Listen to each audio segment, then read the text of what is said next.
Hello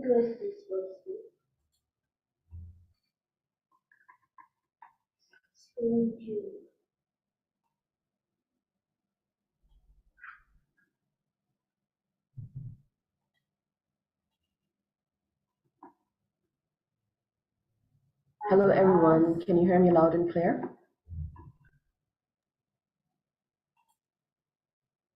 Is my voice heard? Lovely. Okay, now I'm going to start the conference. I would like to welcome all of you at Third International Women's Day Virtual Conference, Inclusive Impact Beyond Boundaries in collaboration with Entrepreneurs Ecole, with 122 speakers from 5 continents and 32 countries. This event promises to be empowering celebration of global diversity. Starting with myself, I'm Mahin Amjad, founder and president of WomenAscension and CEO of Entrepreneurs Ecole. For the past 3 years, Entrepreneurs Ecole has been excelling in academia, skill-based training, entrepreneurial advisory startup, investments, incubation services, global market reach, and many others areas, creating a prosperous entrepreneurial ecosystem in 22 countries and 4 continents. At WomenAscension, we are dedicated to serving voluntarily with our time and knowledge globally. We have profoundly and successfully implemented many projects virtually in 81 countries and 5 continents. So in these 2 days, we covered, and we are going to cover 2 more topics today. So I would like to highlight those 5 topics. That's investing in women, a human rights imperative, ending poverty, urgent action needed, implementing gender-responsive financing in a changing world, shifting to a green economy, care society for a sustainable future, and lastly, supporting feminist changemaker, a call for adequate assistance. So with that, we would like to start with our keynote speaker, Dr. Lama Al-Imam. She is an assistant professor at the University of Porto, specializing in organizational behavior and leadership. With a passion for career development in empowering the younger generation, she has dedicated herself to bridging the gap between education and industry demands. Dr. Lama focuses on honing students' generic skills and training staff in various companies. She emphasizes communication abilities, using English to foster presentation, debate, and teamwork skills. Dr. Lama is committed to empowering females and integrating ethical AI practices into education. For her, ethics, knowledge, and continuous progress are guiding principles. With that, I would like to welcome Dr. Lama. Thank you, Dr. Lama, for your time for us. Thank you, Mahin, for the nice presentation. I do appreciate it. Thank you. Well, hello, ladies and gentlemen, and envisioned feminist leaders of change. Thank you for gathering here today as we address a crucial issue that demands our attention, which is supporting feminist change makers. In the next few minutes, I will shed light on a few problems that exist in the MENA region, Middle East, and North Africa. I address here 3 multifaceted challenges. Women in the MENA region encounter the first challenge is underrepresentation in decision-making. Women are often excluded from political spheres, limiting their influence on policy and reforms, and their voices remain unheard in critical decision-making processes. The second challenge is economic barriers. Many women face barriers to workforce participation due to discriminatory laws and societal norms. Economic empowerment remains a distant goal for too many women. A third major problem, which is GBV, gender-based violence. An estimated 736 million women, almost 1 in 3, have experienced intimate partner violence or non-partner sexual violence at least once in their lives. Conflict worsens gender inequalities, making women more vulnerable to violence and abuse. Now, here are 7 actionable steps for change. We have to first invest in women's organizations. Funding is crucial. Women's rights organizations need sustained financial support to continue their vital work, recognize their role as agents of change, and allocate resources accordingly. The second step is promoting equality in education. Education bridges the gender gap. We need to advocate for equal access to quality education for girls and women. Third step is recognizing and redistributing care work. Women are the backbone of society, that we should make it as healthy to be able to support this society. So, policies should acknowledge, reduce, and redistribute care work. Creating additional decent care jobs benefits both women and society. Another actionable step is protecting women from gender-based violence. Strengthen legal protection to shield 550 million more women and girls from violence. There is a crucial need to invest in survival support services and prevention programs. The fifth step is to increase women's representation in technology and innovation. There is a need to double the proportion of women working in tech and innovation, and encourage investment in gender-responsive climate solutions. The sixth step is to advocate for policy changes. Engage policymakers to enact reforms that empower women, enhance demanding for laws that dismantle barriers, and promote gender equality. The seventh and last actionable step is authorize and implement conventions.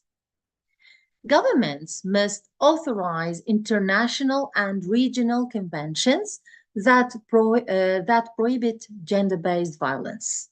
Strengthen evidence-driven laws, policies, and action plans to combat violence against women. Real change is inherently political. We must shed any hesitation and actively fund feminist activism. By doing so, we demonstrate our commitment to gender justice. There is a need to channel resources with intention, recognizing the profound impact of feminist movement. In conclusion, let us rally behind feminist changemakers by investing in their work and advocating for systematic change. We can create a more equitable world for all. Thank you for your attention, and may we all commit to supporting these tireless changemakers. Thank you. Thank you, Dr. Lama, for your beautiful words and your wise solutions. We would like to take your time again and would like to have a short meeting over further collaborations. We are so humbled to have you on board with us. Thank you. Thank you very much for your time. You're most welcome. Most welcome. Good luck. Thank you. So with that, we have our next speaker. We have Mr. Hysant. Mr. Hysant is a master postgraduate student at Heriot-Watt University, specializing in global sustainability engineering, with a background in agriculture engineering from the Federal University of Agriculture, Mokurbi. Mr. Hysant is driven by passion for finding sustainable solutions to global challenges like food security and climate change. During undergraduate studies, he gained expertise in agriculture principles and applications, completing projects such as designs a rice harvester and evaluating solar power plants. Now, in the master program, he is expanding knowledge in sustainability engineering, aiming to assess and enhance the sustainability of agriculture value chains in Nigeria. Thank you, Mr. Hysant. The floor is over to you. Okay. Thank you very much. Am I audible enough?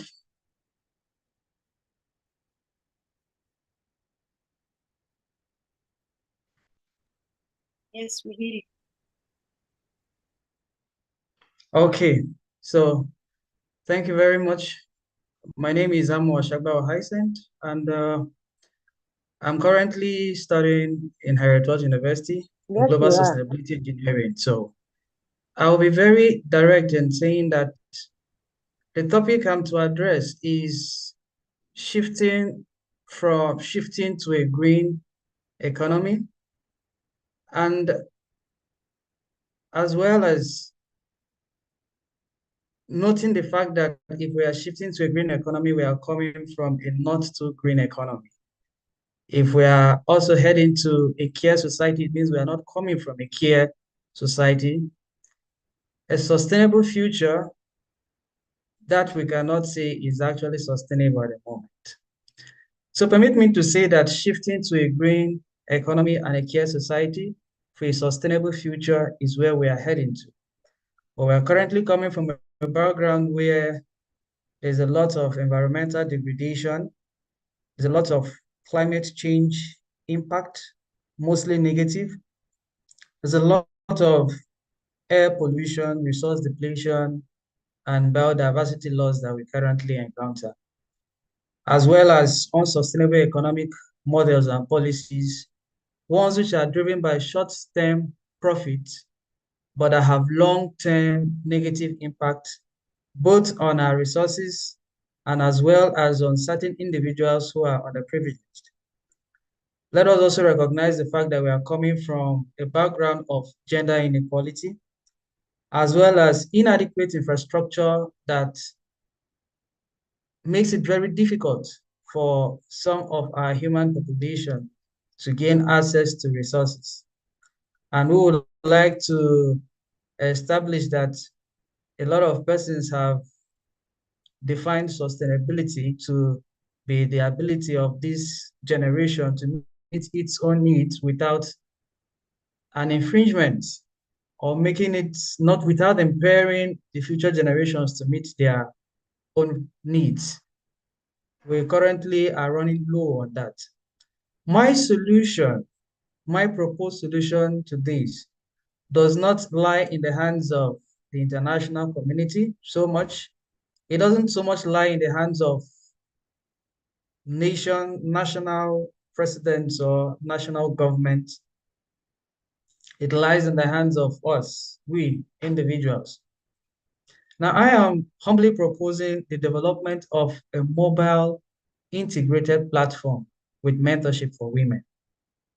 Now, this integrated mobile platform for women is a concept that is crucial in two aspects. First, in empowering women, and then secondly, giving them access to capital and guidance.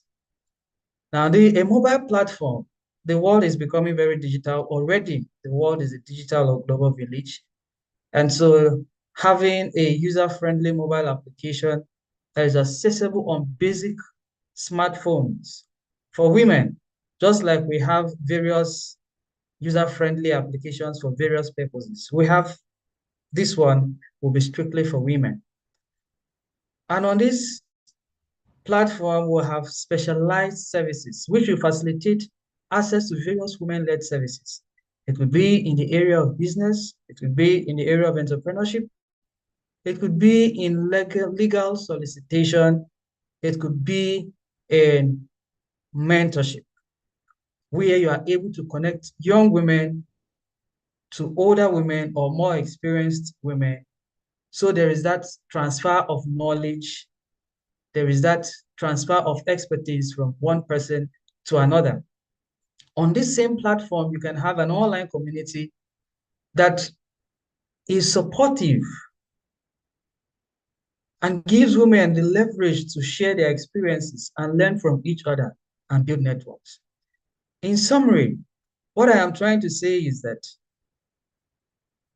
WomenAscension that has given us, that has created this system to enable I talk to you and a host of so many other persons talk to you, can shift from being a once in a year activity to a daily system that is accessible to all women across the world. And due to the departmentalization of the various activities, women can gain access to information, can gain access to assistance. Then the concept of green economy, sustainability, as well as a care society can be better driven, because this information we are able to give here today, we may not be able to follow up on this in practical terms, and we may not get in touch with these women, especially the women at the grassroots level. For most persons who are coming on this platform, yeah, a high level of education, high literacy level, of course, but the bulk of the persons we want to affect are those who do not have this level of literacy, this level of exposure, this level of education. And so you have to constantly be in touch with them. You have to constantly talk to them, because the change we seek is a gradual process. It will not come at an instant. So I am simply proposing to develop and transform the Women Ascension system that has brought us here to become a mobile-based system, and one that can interact with women on a day-to-day basis, track their progress, and monitor how well they do based on the set objectives. Thank you very much.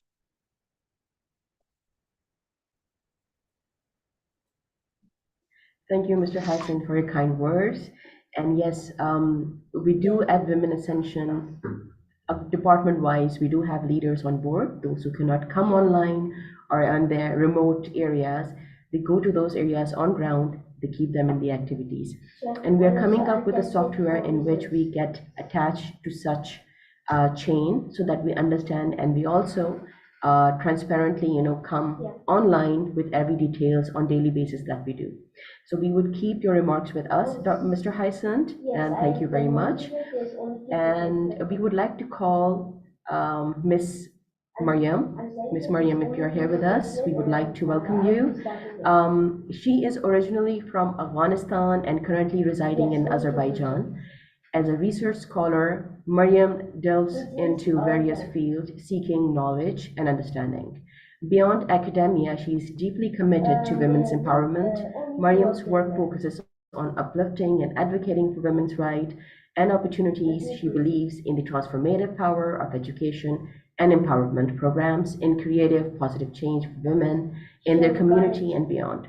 With her dedication and passion, Mariam strives to make a meaningful impact on the lives of women around her. Miss Mariam, the floor is for you. Yes, hello everyone. Thanks, Maheen. Thanks for introducing. And I want to say Happy Women's Day for all incredible women around the world, especially for Afghanistan women who are deprived of their basic rights and their freedom and dignity. As you know that since the Taliban takeover of Afghanistan in 2021, the girls and women cannot go to school, cannot go to work, even they cannot go to gym or beauty salons by their own. This is a gender apartheid. We are one group is systematically taking the oppress the one gender group.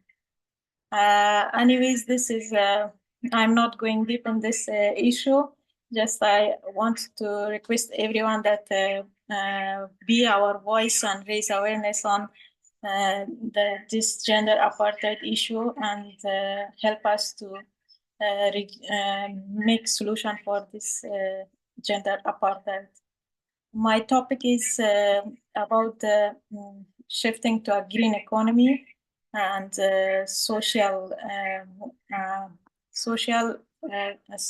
care society for sustainable future. Shifting to a green economy entails redefining economic models and policies to ensure environmental sustainability while fostering economic growth and social well-being.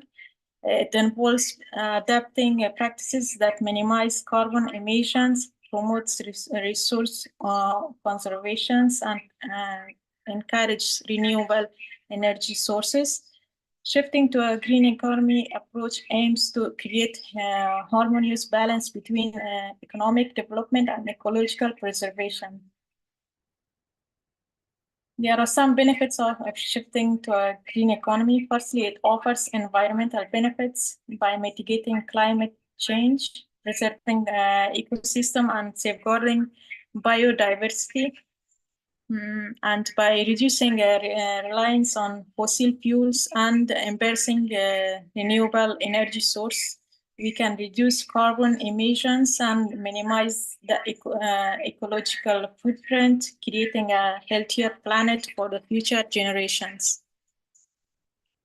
From the economic perspective, shifting to green economy presents significant advantages. It drives innovation and fosters the development of sustainable technologies and practices, which in turn creates new employment opportunities. Green sectors such as renewable energy, eco-friendly construction, and waste management contribute to job creation, economic growth, and long-term prosperity. There are some risks also in to shifting to a green economy. While the benefits of shifting to a green economy, there are some risks, such as there are if company want to shift to a green economy, such as high upfront costs for adopting sustainable technologies, retaining employees, and retrofitting existing infrastructure. It requires careful planning, strategic decision-making, and financial investment to overcome these initial barriers. Company transition to a green economy. Shifting to a green economy is not a global necessity, but also a strategic opportunity for businesses.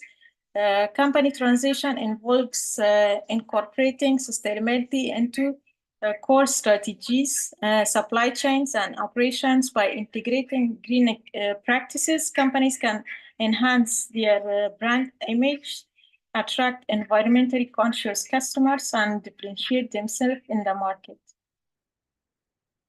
The fully harness of benefits, the benefits of green economy transition, businesses and policymakers need to work hand in hand.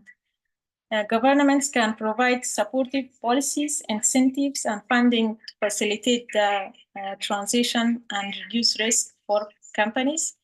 This can include tax incentives, grants, and subsidies for green investments, as well as regulatory frameworks that promotes sustainable practices. For businesses, a successful transition to a green economy requires a comprehensive strategy that encompasses sustainable practices, stakeholder engagement, and continuous innovation. This involves conducting throughout the assessment, doing research and development of green technologies, collaboration with suppliers, customers, and industry peers is essential to drive collective actions to create a sustainable value chain. In the conclusion, once shifting to a green economy brings lots of benefits for the businesses, society, and the environment. The shift towards sustainable practices not only mitigates environmental impacts, but also drives economic growth, job creation, and innovation. While there are also risks and challenges associated with the through strategic planning, stakeholder engagement, and at the same time, it's essential for the policymakers to work substantially to create frameworks that encourage businesses to work towards a more sustainable future. Thank you for listening.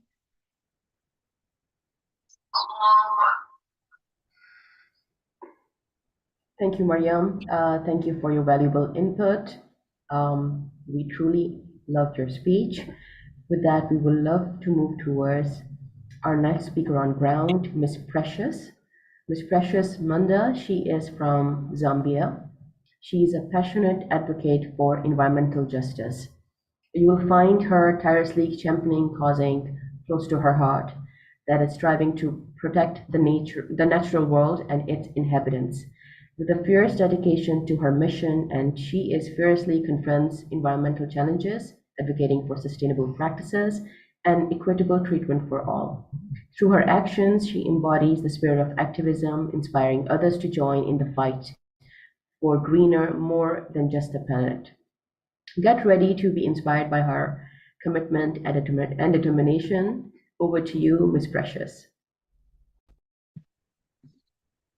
Thank you so much. I don't know if you can hear me.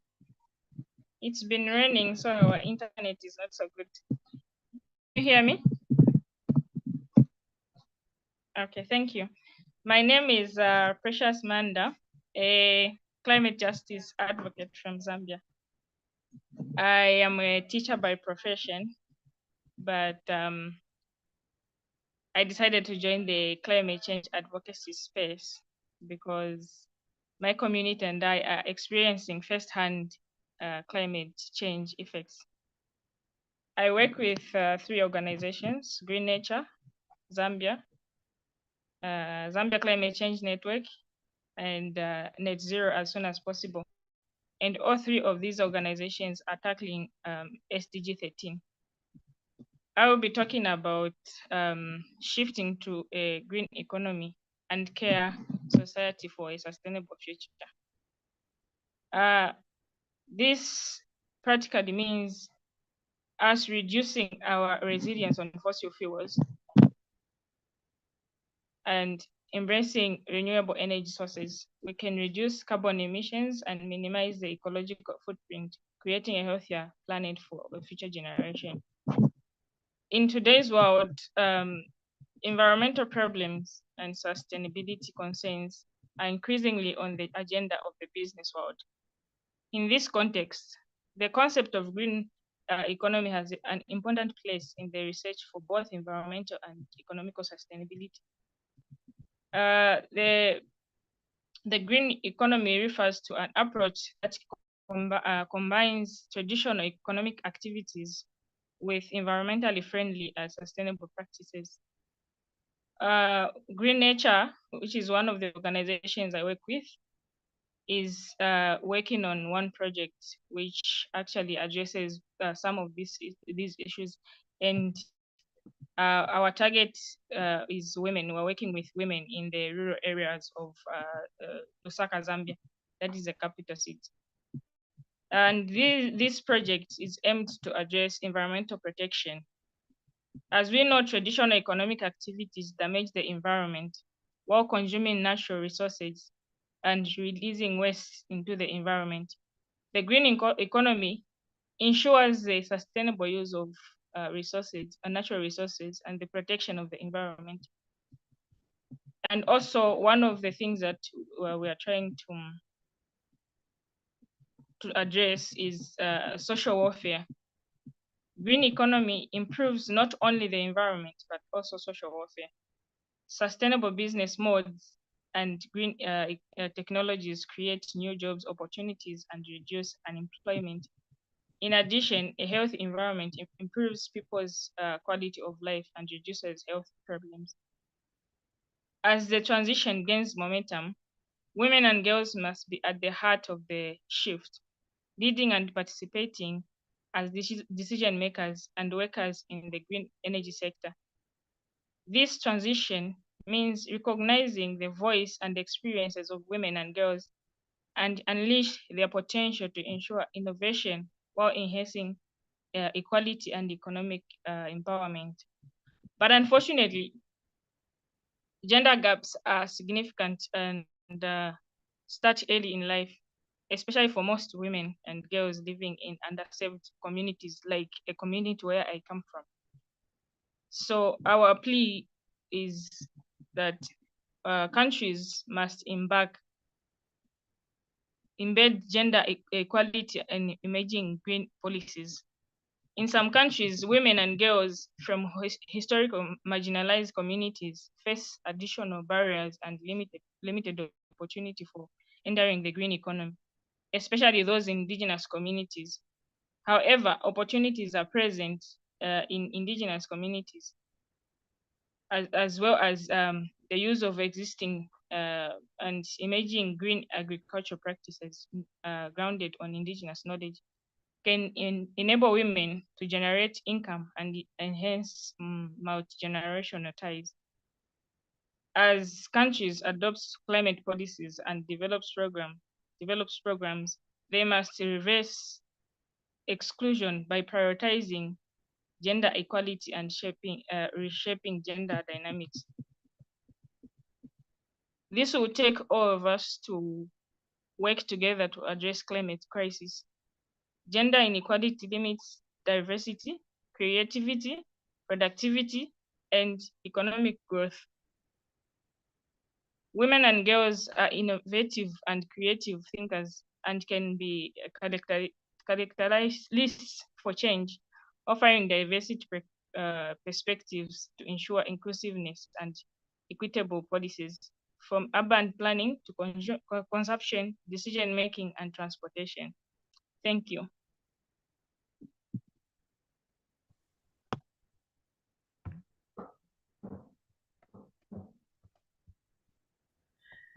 Thank you so much, Precious, and I am really proud of you, what you're doing on ground. That's truly incredible. More power to you. All right, so with that, we have our next speaker. We have Mr. Ong Seng. He is a dedicated crop scientist specializing in agronomical research, currently serving as a scientific officer at Bangladesh Institute of Nuclear Agriculture. Ong is committed to advancing sustainable development goals. With a recent master's degree in agronomy, he passionately focuses on developing sustainable varieties and technologies to enhance the agriculture sector and feed the nation. As a young SDG activist, Ong collaborates with organizations like UNDP and DNIDA, training farmers on integrated farm management system and food and nutrition.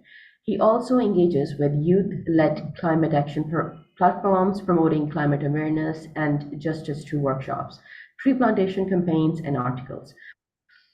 Ong loves for nature drives his desire to contribute to climate resilience and justice, as well as furthering nuclear and agronomical research. With that, Mr. Ong, the floor is for you. Thanks for the floor, Mahim. Greetings and happy Women's Day to all. I'm honored to stand before you today as Ong Seng Marma, a proud representative of the Chittagong Hill Tracts region of Bangladesh. In our homeland, nature isn't merely a scenery, it's rooted in every aspect of our lives. As an agriculturist and crop scientist at Bangladesh Institute of Nuclear Agriculture, BINA, my dedication lies in researching and enhancing farming systems within our hill tracts areas. But my commitment extends beyond the realm of science. I also devote my time to volunteer efforts such as the Movers Program, where I empower youth across the Asia-Pacific region to champion the Sustainable Development Goals. Additionally, as a member of Youth Empowerment in Climate Action Platform, YCAP, I tirelessly advocate for climate justice, particularly for the indigenous youth. Today, I come before you to shed light on the crucial topic of shifting green economy and care for society for a sustainable future. To delve into this discourse, allow me to share a personal story. In a training session some years ago, I found myself confronted with a profound question. A participant asked me a question: why revert the old practices when we have the charm of future technologies? This query sparked a journey of introspection, leading me to redefine my role as both an agriculturist and a climate activist. It compelled me to craft a mission to blend traditional wisdom with modern science, thereby enhancing farm production while tackling the impacts of climate change. This mission aligns with the concept of green jobs, and I'm deeply passionate about guiding youth towards green careers to foster a sustainable economy. Having grown up in an indigenous community, I understand the profound bond we share with our land. Yet, the recent climatic challenges have thrust us into an unimaginable conditions. Indigenous communities in Bangladesh stand as a testament to these challenges, where convergence of climate change, cultural heritage, and survival weaves a complex narrative. It is with this understanding, I have dedicated myself to an initiatives that is named Back to the Roots, a project run by Yarrow, advocating the economic, social, and cultural rights of marginalized communities. This initiative focuses on preserving traditional knowledge and culture, securing home and land rights, and fostering youth-led climate action among the indigenous communities. I firmly believe that by reconnecting our youth with their roots and facilitating the intergenerational knowledge exchange, we can integrate them into a green economy using their own traditional wisdom, thereby paving the way for a greener future. Yet, our journey towards sustainability is full of challenges. People face unique obstacles that jeopardize the way of life and the well-being of future generations. These challenges include loss of their ancestral lands, limited access to basic services, and marginalizations from decision-making processes. To address the challenges, we must prioritize their rights, recognize their traditional knowledge, and empower them to actively participate in sustainable development initiatives. Investing in education, healthcare, and infrastructure in indigenous areas is a paramount for building resilient communities and fostering inclusive development. Likewise, women in our communities shoulder the burden of environmental degradation and social injustice, yet their voices are frequently sidelined. We assert that women are the trailblazers of agriculture, a fact that remains evident in our society till the day. Whether tending to their homes or toiling in the fields, women are omnipresent. They stand at the forefront of the climate crisis. We witness numerous instances of women succumbing to natural disasters and other adverse climatic conditions. And also globally, only 32% women are involved in renewable energy sectors. In Bangladesh, it is very less.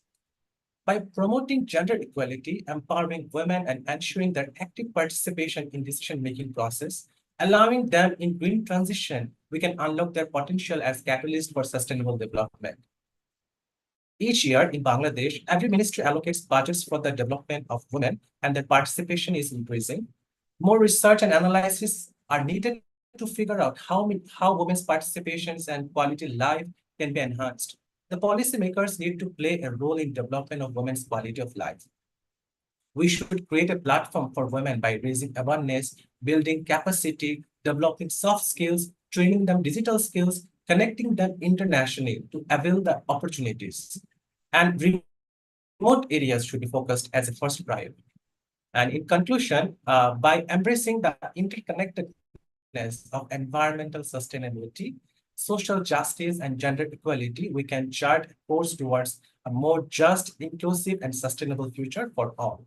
And let us unite in uplifting indigenous peoples, empowering women, and preserving the richness of our culture and natural heritage. Together, we can create a world where harmony between humanity and planet thrives. Thank you so much for hearing me.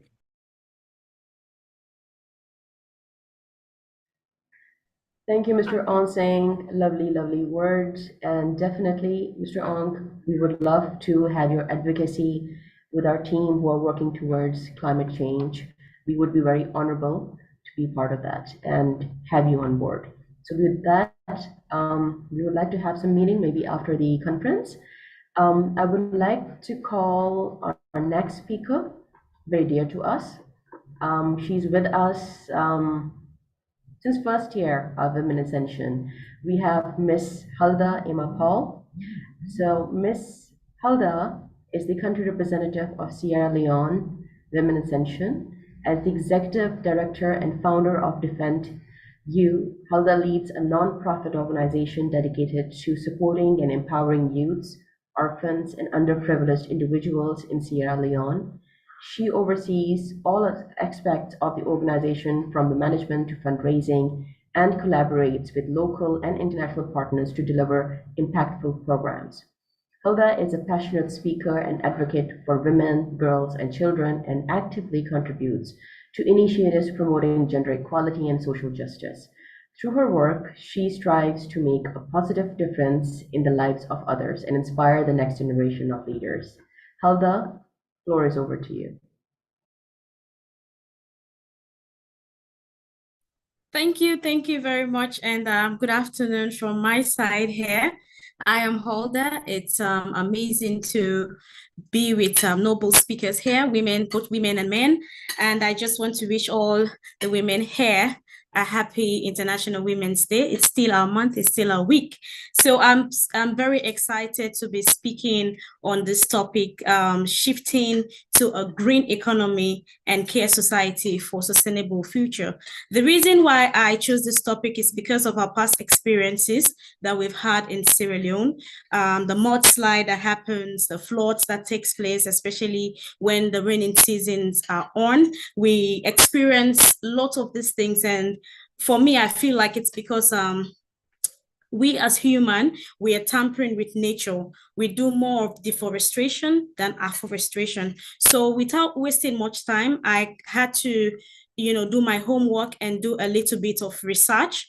And whilst I did a little bit of research, I found out that what is this green growth economy that we are talking about? The green growth economy, it's a process that fosters environmental sustainability, low carbon, and socially inclusive development. The green growth strategies can help build a green economy, though there is no one-size-fits-all prescription for fostering green growth. So I just feel like as young people or everybody, because this is not just basically for maybe women or men, all of us should cultivate the habit of thinking of shifting to this green growth economy, because it's what is going to save the earth. Because if we tamper with the nature as human beings, we tamper with the nature, this is what is bringing the global warming. This is what is bringing the climate change. This is what is bringing the earthquake. This is what is bringing the flood and the mudslides. And we'll find out at the end of the day, we are going to be affected. And so how do we shift to a green economy? The transition or the shift into a green economy entails redefining the economic model and the policy to ensure environmental sustainability while fostering economic growth and social well-being. This involves adapting practices that minimizes carbon emission, promote resource conservation, and encourage renewable energy source. And fortunately, I work for a solar company called Smiling Through Light, and we all know that the solar system, it's a clean energy. It doesn't emit, any form of carbon, and it is safe. We get the recharge naturally from the sunlight. And so if we think of shifting into this green economy, it's also a very good one. So a just transition involves maximizing the social and economic opportunity of climate action, while minimizing and carefully managing any challenge, including through effective social dialogue amongst groups, just like what we are doing now, and to respect the fundamental labor principle and rights. So I also had to, go down and also pen down just 10 creative ways for us to shift into this green economy. So in the world grappling with environmental changes and challenges, creating a greener future is essential for the well-being of both humanity and the planet. It is essential for both humanity and the planet. We are witnessing the devastating consequences of climate change, pollution, and resource, and undergoing a whole lot of problems. So the urgent need is there for us to practice. So one, the renewable energy resolution is one way I feel like we can shift into this green economy. Renewable energy resolution. the sustainability transportation, wherein you encourage and adapt sustainable methods such as electric vehicles. And we also see the circulation or the circular economy. Embrace a circular economy involves reducing the waste, reusing materials, and recycling resources to minimize the environment impact of production and consumption. We also see reforestation and afforestation. Let us protect the forest. Do not cut down all the trees. If you cut down a tree, make sure that you plant another tree. Sustainable agriculture. This is very important. A lot of people have forgotten, agriculture. And here in Sierra Leone, I also work for an organization called Impact Sierra Leone, and we do more of agriculture, wherein we work with people in the remote areas for them to be encouraged to plant. We give them seeds, provide them with seeds. We have this project we call the 40 Women Farm. So encouraging them to go back to agriculture is very important, because you eat what you grow and you grow what you eat. That way you wouldn't even run out of food for any reason. And we're also talking about the water conservation. So conserving water resources is crucial in the face of growing water scarcity. So I feel like if we embrace this too, it will help us to shift into a greener economy. Then the green building design, the construction, the eco-friendly practicing, and the prioritizing energy efficiency and utilizing sustainable materials can significantly reduce carbon emission for the construction of industries. We also have sustainable consumption. Promoting conscious consumption habits can lead to a reduced waste generation and a low environment impact. And also the education and awareness. We need to raise awareness about it. We need to educate the community. We need to educate our family members. We need to educate the kids in the school for them to understand and for them to know what this green economy is all about and how best we can shift into it. And lastly, we talk about the governmental policies and international collaboration. So we also need the government to come on board to help us push this particular system that we really want to see in the coming years. And lastly, I would end with, why do we shift to the sustainable? Why do we shift to sustainability? So without a healthy planet, you can't have a healthy business.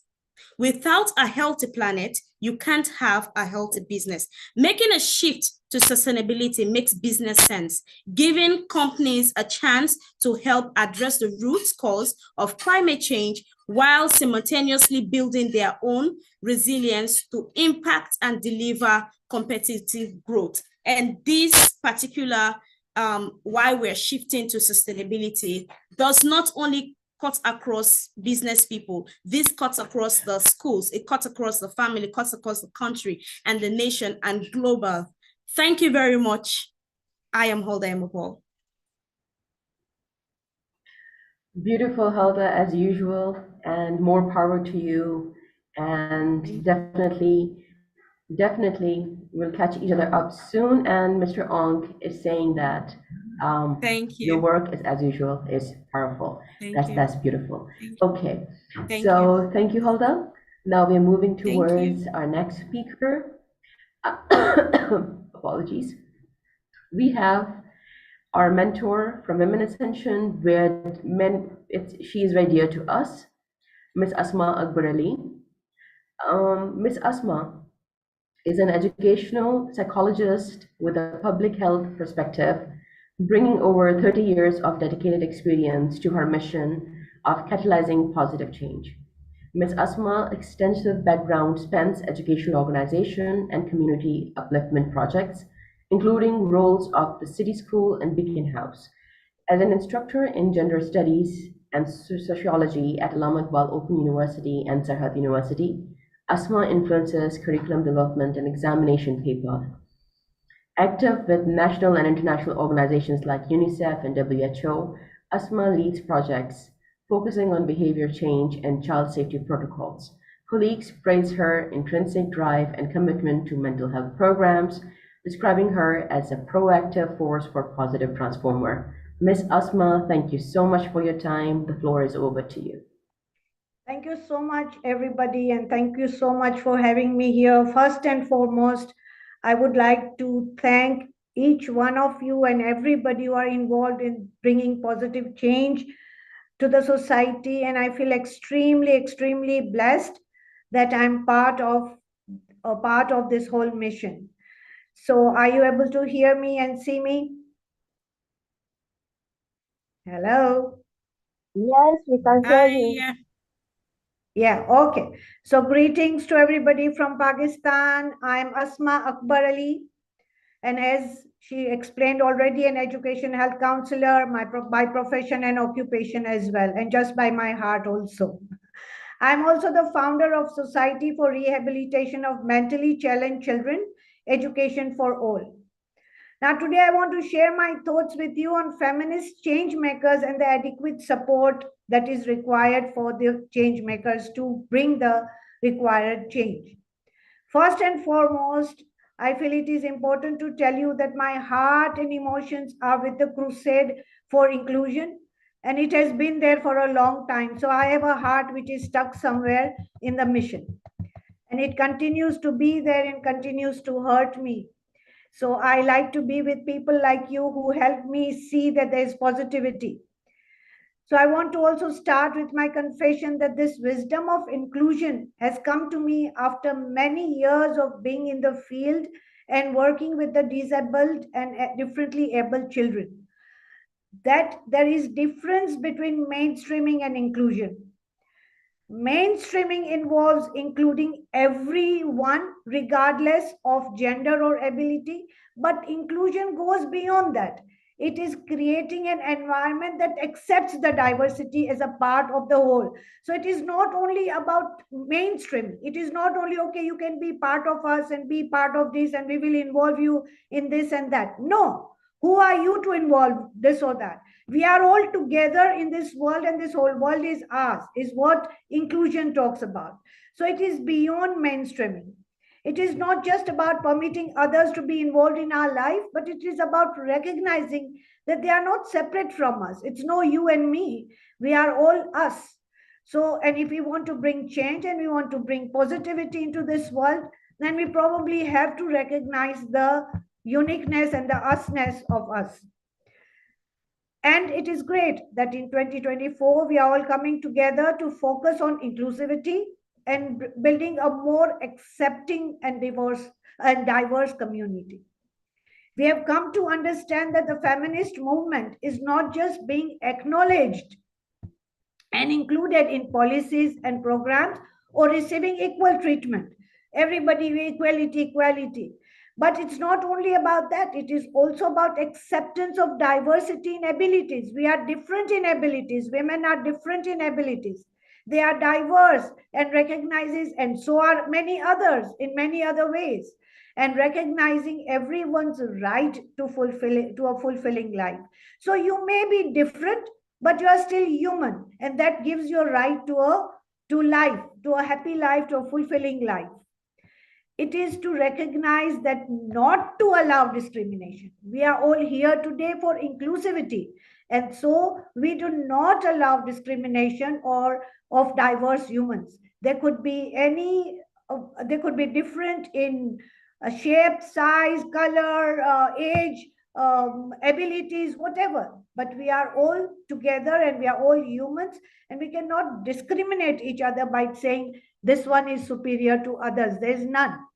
It is our basic understanding that we were meant to be diverse, which is why no two humans are same, but that all of us are uniquely different. So that was the law of nature, that we are all different, and then we should be understanding that that is what brings the world to be. The feminist movement and the transition of demanding more than just an equal share or equality to more equity is not going to be easily accepted and adopted. And therefore, The change makers and advocates in this movement should not be left alone to voice the issue on large forums, because this change has to come from within the divides. So we must address, as somebody else also spoke, on the small grassroots level communities and within the divides. The voice should come from the diverse groups. It should not just be some people voicing it who are belonging to an equal class. The support has to rise from the small grass level community voices, and they should be befitting the diverse cultures and fall within the norms and values of humanity as a basic principle. Humanity is the basic principle. The cultures and norms of different societies are there. They are good and bad, but we have to choose the good and promote that and put our struggle for equity within it. So it is inclusion, takes into account the various dimensions of diversity. And so infrastructures and social values should be evident and in its services sectors. Like if you go in education, it should not be that, okay, for disabled, there is a different education system or a different school which is 520 miles away from this school, or that in this health sector, you have to be differently treated if you are not if you are not of a different you are of a different color or gender or age or whatever. So even the leisure, there are classes where which side of the beach you can use and which side of the beach you cannot use, and all this kind of differences in the services also have to be taken into consideration when we talk about inclusion. Not all change makers come from the same cultural background. So it's important to overcome cultural barriers and promote acceptance of diverse social practices in order to achieve true inclusion. Now, there need to be somebody who has to come to a common agreement on what are the strategies that will be applicable in one area and what will not be applicable in another area, because we are full of differences. And within these differences, we have to find our common areas. So feminist activists have been fighting against systematic barriers that promote discrimination, but their efforts are hindered by limited access to networks and societal resistance. If you are a lone person alone, or if there is somebody with a desire to participate and does not belong to any institution or does not belong to anybody, is just a nobody, and wants to donate or donate the services of wisdom and want to be part of this momentum or of these networks or of these movements, it is very difficult for them to assess them. So there should be a channel where everybody should be able to talk to anybody or be able to communicate or somehow link with other organizations who are doing wonderful work, but somehow they are so far away from where we are or where the local communities are. So if they need channels and steps, people are requiring channels and steps to voice their problems or their differences or their discrimination and their desire to want to belong and to want to be part of the whole social structure. But then sometimes some people are lucky, they find the steps. Some people just stay in the rooms and pray that maybe one day I will be part of it. So this is reality. We need to connect with the local community at the grassroots level and talk their language, their way. They need to be taking the lead. Therefore, there are 4 approaches that I want to recommend. One is inclusive financial support and government programming for inclusion. It should not be something where fundraising becomes an issue and, it should just be a program for all governments. All countries need to just put a percentage of the finance into working towards inclusion. And it should not be a matter of some NGO or some other organizations. Why must be a struggle? It should be a matter of policy and it should be included. So that's one thing. Another is to enhance the skills and provide mentorship, training, and updated research and advocacy progress for feminist change makers at all levels. There are people at all levels working, but there is limited reporting, interaction, communication, a common ground where they can come and share their experiences and learn from each other. Plus, those experiences need to be recorded somewhere so that there is no duplication of the same experiences if negative. Positive, of course, we want them to be duplicated and enforced, but then there may be other which are experiences for learning, and that should be recorded, and there should be timely meetings like what we are having today. I so appreciate the forum, and I so appreciate the way you're bringing people from everywhere together to share each other and know each other and understand how we are equal and how we are different. And it is so important to have this kind of forums, and it's easy to have this even in schools, in colleges, in playground, play homes, in gyms, wherever. It's easy to have them and should be happening more often in the new world. So a more open collaboration network will be, who are the change makers. We need to know who are the change makers. They should be easily available, and we should be able to provide feedback to them. And then there are age groups who are disabled, or because of age or because of illness. There are children who are counted as not present. They remain marginalized. Within the campaign and efforts of inclusion, they need to be highlighted. They remain marginalized. So there are specific groups who are doubly marginalized, and they need to be brought up, and they need to be mentioned again and again, so that we become the voices that they are not. Let the voices of the differences be heard more on the common forums through diverse forms and presentations.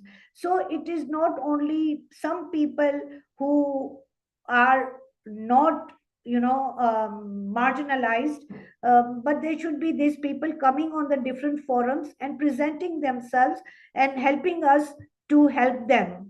So that is important. And so, in the end, to wrap up, I would like to say that the feminist change makers should be an integral part of all movements. There is no specific movement of only women empowerment, but it's a movement of justice, equality, equity, and it is not a standalone fight, because for me, it is all about humanity. And just a fight, it is not a fight of feminism. It is a fight of humanity. It is about inclusion, and therefore let us all come together to aspire inclusion, since now we know that diversity is strength and not a divide. Thank you. Thank you, Ms. Asma. As usual, your experience and your work to not the decades, and your dedication, it's always inspiring. Thank you very much for inspiring us once again. We would definitely look up for further more collaborations. Thank you very much for your time. Thank you so much. With that, we would like to call our next speaker, Miss Elizabeth. Miss Elizabeth, if you're with us. She is a dedicated financial literacy trainer, virtual assistant, and data entry expert with a strong passion for educating females about financial literacy and wealth management. Elizabeth works tirelessly to empower women in this crucial area. Alongside her expertise in customer service support and dealing with operational management and social media management, she actively promotes financial independence and empowerment. Elizabeth's commitment to help others achieve financial success shines through her work, making her a valuable asset and an individual who seeks guidance in such areas. Thank you very much, Elizabeth, for your time. The floor is over to you.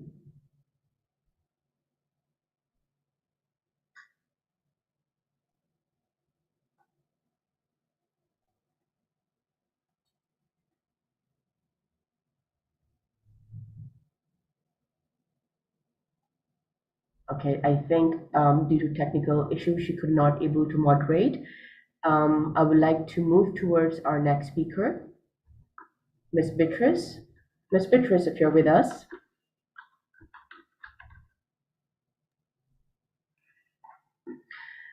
Miss Beatrice is a beacon of hope in her community with a heart as vast as the challenge she tackles. Beatrice dedicates herself to uplifting others as a social worker. She isn't just a professional, she is a compassionate companion for her life's journeys. Whether it's advocating for her marginalized, empowering youth, or fostering unity, Beatrice's warmth and empathy shines through. Her unwavering commitment to community building stems from deep-rooted belief in the power of community building stems and connection and collaboration. In Beatrice's world, every individual matters, every voice is heard, and every life is transformed. Thank you very much, Beatrice. The floor is over to you. Good day to you all.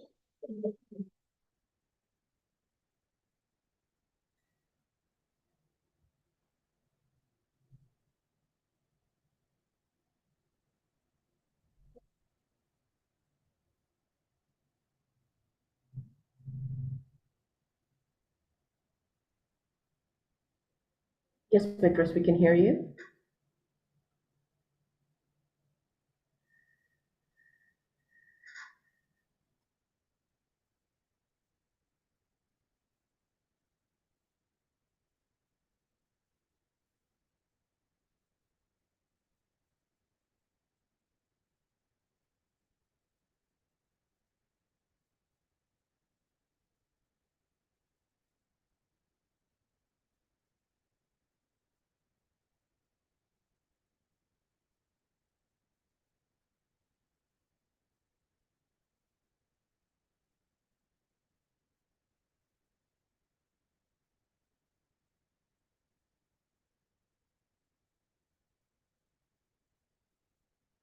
My topic is shifting to a green economy and care society for a sustainable future. Today, I'd like to emphasize on the care society and its role in transforming to a green economy. Currently, we look at the situation that we have today. We have the situation that is encompassed by the international level of making profits as a major business objective.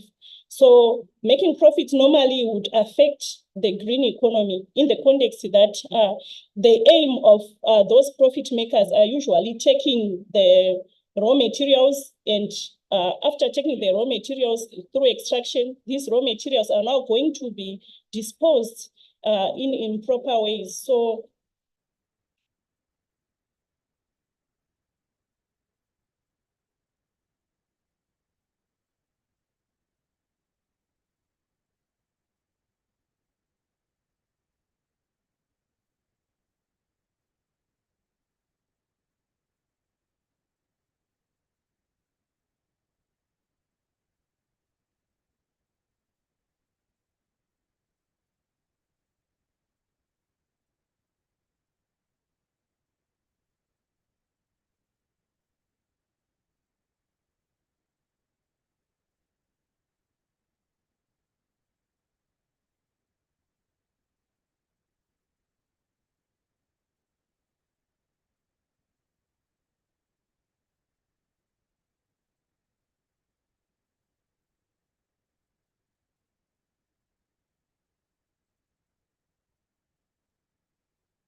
Sorry for the interruption. Shifting to a green economy and care society for sustainable future. We would like to support the impression of using the care society, because the care society is the one that is needed to help those who have been affected by the activities that may take place during the shifting of the green economy.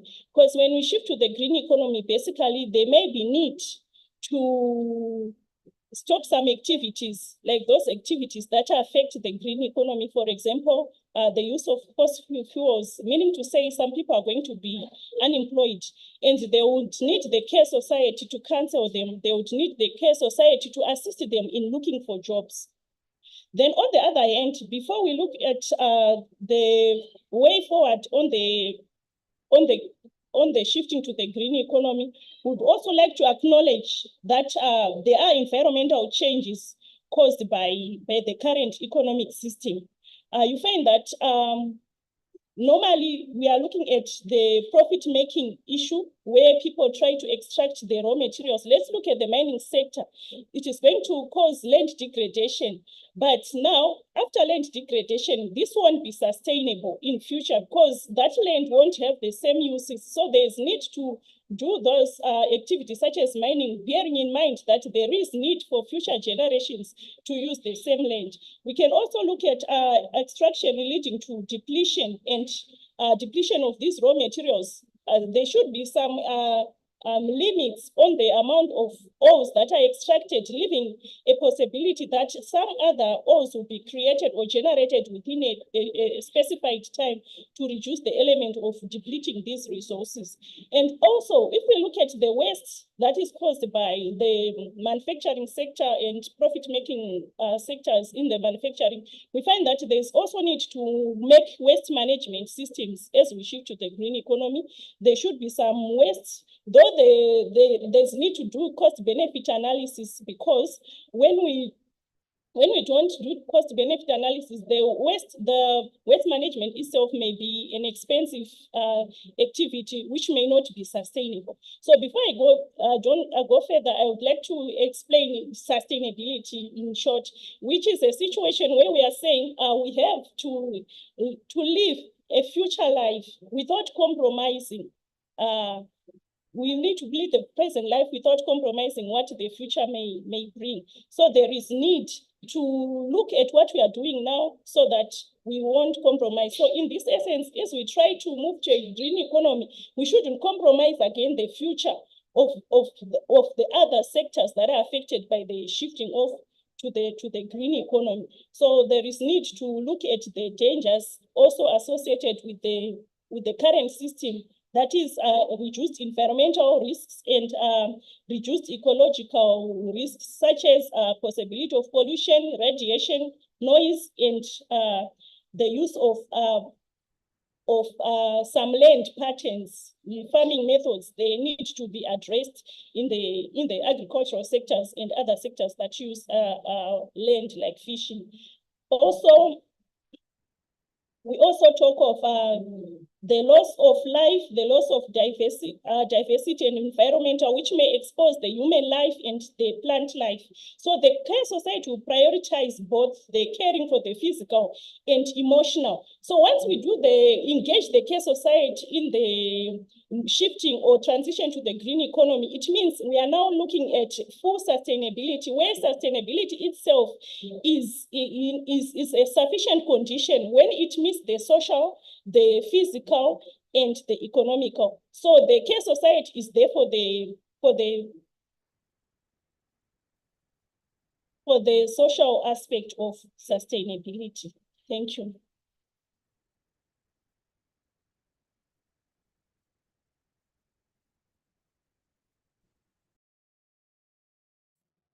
Thank you, Beatrice. Thank you very much. Thank you for your input. No worries about technical glitches. Everybody faces that.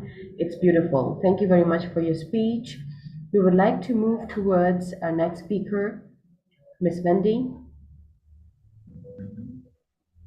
Miss Wendy is a passionate educator from Nigeria.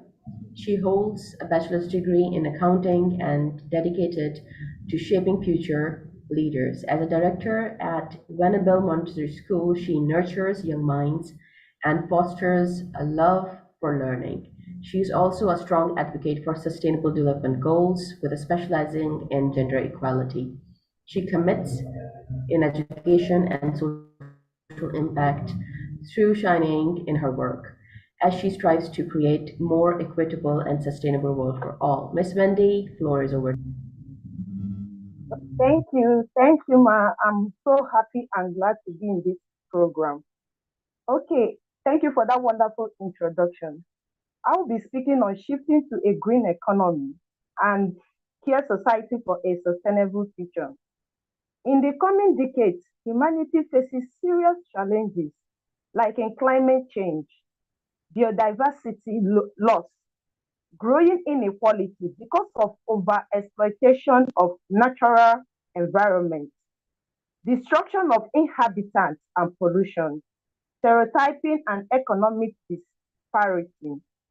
In our pursuit of a sustainable future, the imperative to shift towards a green economy and foster a caring society has never been more pressing. The transition to a green economy is a beacon of hope in the face of climate change by investing in renewable energy sources, sustainable agriculture, reduce carbon emissions, and co-friendly technologies. We not only mitigate environmental degradation, but also lay the foundation for a resilient and prosperous future, and also fuel innovation, creating new green-collar jobs, and fostering economic resilience. This shift is not only benefit our planet, but also open doors to new industries and job opportunities.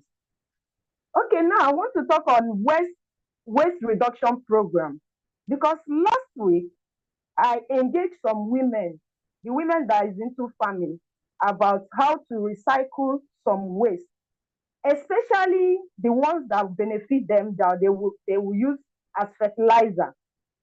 Some of these foods, I told them that some of these food they eat, like green vegetables, tomato, all those vegetables, they can turn it into vermicompost. And vermicompost is very good in soil. It will boost their crops. I also taught them about using bones, beef bones, any type of bones that they can get. They can turn it into fertilizer. They can recycle it and turn it into fertilizer. It's a calcium to their crops. At least at the end, they will eat healthy and spend less. So such program with implementing recycling and compost initiative encourages people to reduce waste and promote a culture of environmental consciousness. Partnership with green businesses, like collaborating with local environment conscious businesses for educational programs, internship, or mentorship opportunities, connect people with real-world sustainable practice. Inclusive education example, promote inclusivity and diversity in the curriculum to create a caring society, fostering empathy and understanding among each other. Community garden example, to teach people about sustainable agriculture, healthy food practices, and community engagement. It promotes the sense of responsibility towards the environment. Implementing co-friendly practices such as energy efficient system, waste reduction, and water conservation, serving as model for sustainable living. The green economy pave way towards sustainable development and ensure the availability of natural resources for future generations. If all countries should implement policies to shift the economic model towards green economy, it will be better for future generations. Thank you. Thank you, Ms. Wendy. Thank you very much for your speech.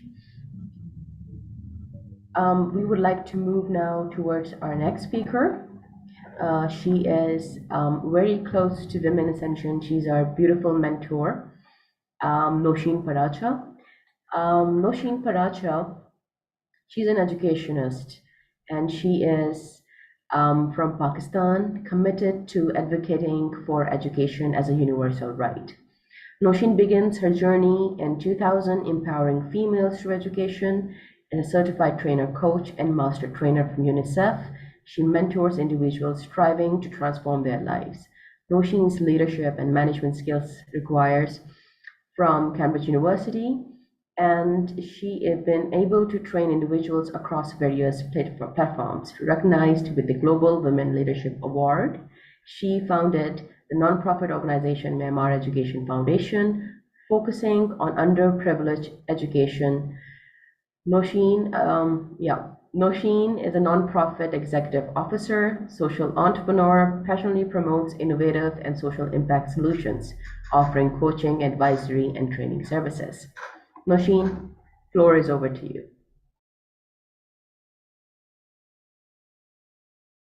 Thank you so much, Maheen. I'm overwhelmed. Good morning, good evening, good afternoon. I don't know, we all are from the different zones.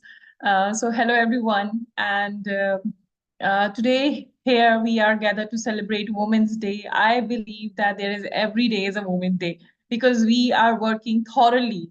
And it is essential to reflect not just on the progress we have made, but also on the challenges that still lie ahead. One of the most pressing issue which I am solving and I'm trying to solve it, issue we have faced in the empowerment of young girls through education, through skill development, through vocational trainings, ensuring they have the skills and opportunities they need to thrive in the modern world. And empowering young girls begins with the education, I believe. I believe education is not only to impart knowledge, but it is about providing the tools and resources necessary for young girls to reach their full potential. And however, education alone is not enough. We must also focus on equipping them with digital skills that are increasingly becoming essential in today's digital age. Because now the era which is coming, that is AI time, and we cannot deny its pros and cons or its presence. So we have to upgrade ourselves. This is my belief that we have to upgrade ourselves. And if we can train other people, we can also empower young girls with the digital and AI skills that they should know what they have to do in future. Digital skills are no longer just they are a necessity in a world that is becoming increasingly interconnected, and digitalized proficiency in digital skills opens up a world of opportunities for young girls. Whether it's learning how to code, understanding digital marketing, or mastering data analysis, these skills are not only valuable in the job market, but also empower girls to creator and innovator in their own rights.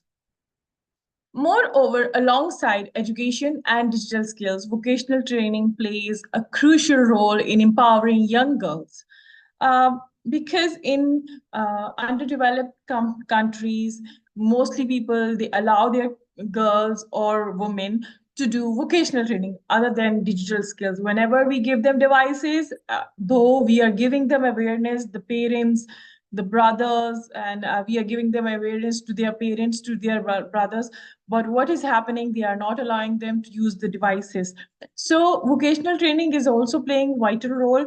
So here, vocational training provides practical skills and knowledge that are directly applicable to the workforce, enabling girls or women to pursue careers in fields traditionally dominated by men. By offering vocational training program tailored to the interest and strengths, we can break down barriers and empower young girls to pursue their dreams, whether that is STEM fields, entrepreneurship, or any other industry they are passionate about.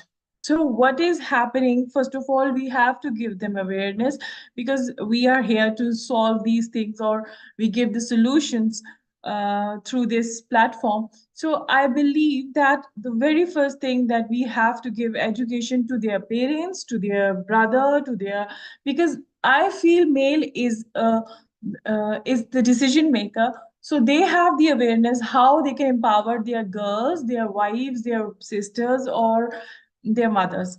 So, first of all, educating a man is also very important, and give them awareness is also important. Implement, and the second thing, gradually I'm coming to the first, is implementing comprehensive education reforms that prioritize girls' education and include digital literacy and vocational training as integral part of curriculum. um, in our curriculum, there are, specific things which we are learning from last 20, 30 years, but now we have to refine it to, I think we should go for entrepreneurial journey, or entrepreneurial skills we should give to our girls, and we should add it into our curriculum. Establish mentorship program pairing young girls with successful women in various fields, providing guidance and inspiration. Create community center or hubs equipped with computer and internet access for girls to learn digital skills and access educational resources. Collaborate with technology companies and organizations to provide free or affordable online courses and workshops focused on digital skills for women. Offer scholarships and grants, especially for women pursuing education in STEM fields or vocational training programs. Partner with local businesses and industries to develop and implement programs that offer hand-on training and real-world experience for young girls. Conduct awareness campaign, as I told you that awareness plays vital role. So conduct awareness campaigns to challenge gender stereotype, encourage parents, educate their brothers and husbands, and communities to support girls' education and career aspiration. Advocate for policies and initiatives that promote gender equality in education and workforce development, ensuring equal opportunities for girls and women. And the last, establish partnership with NGOs and international organizations to expand access to education, digital resources, and vocational training for girls in undeserved communities.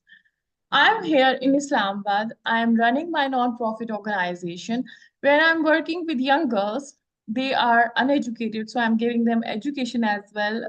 And beside that, I'm also giving them digital skills, vocational training, soft skills. They even don't know how to communicate with others. So I'm giving them that confidence and empowering them. We have we have started with 2 girls, and now they are 25 girls now in 6 months. We have good numbers to train them, and gradually we are empowering them and making them able to start their own businesses, their own jobs, and they should create their jobs as well. And 2 of them, they have learned beautician skills, so they are opening their salons, so they are now able to create more jobs. This is our duty. I think, I don't believe on the government, or no. I'm a person who don't rely on others. I believe that first of all we have to take first step, and other than that, then we can receive, the responses from our government or anywhere. So I think so we should play our role, and after that we will receive definitely appreciation or encouragement from others to grow or expand. And now it is the time that Myanmar Foundation is now expanding further, and I'm glad to share this stage. Thank you so much. Everyone spoke so well. I was listening to everyone, and it was amazing. Thank you so much, Maheen. Over to you. Thank you, dear Nosheen. And I would like to add this thing. This lady over here. She seems very humble, but she's doing exceptional job. She is really doing exceptional job. So thank you, Nosheen, for your time. Thank you for your support always. With that, we would like to welcome Ms. Wertha. Ms. Wertha, if you're ready. Ms. Wertha, she is an environmentalist driven by both profession and passion. As CEO, Executive Director, and founder of Women in Climate Pakistan organization and e-learning education and trainings, she dedicated to driving change. Wertha, a certified climate reality leader and sustainability officer, wears many hats: speaker, trainer, road tractor, and green blogger, with affiliation ranging from Oxford Climate Society to Unify. She's a force in global sustainability. Her mission to enlighten others about environmental issues and solutions through her writing and activism foster a greener and more responsible Pakistan and world for generations to come. Thank you, Wertha. The floor is over to you.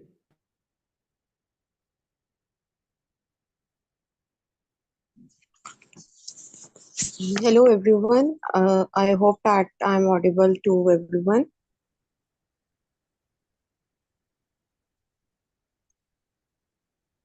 So first of all, I would like to wish everyone a very happy International Women's Day, and thank you for introducing me, Miss Mahi.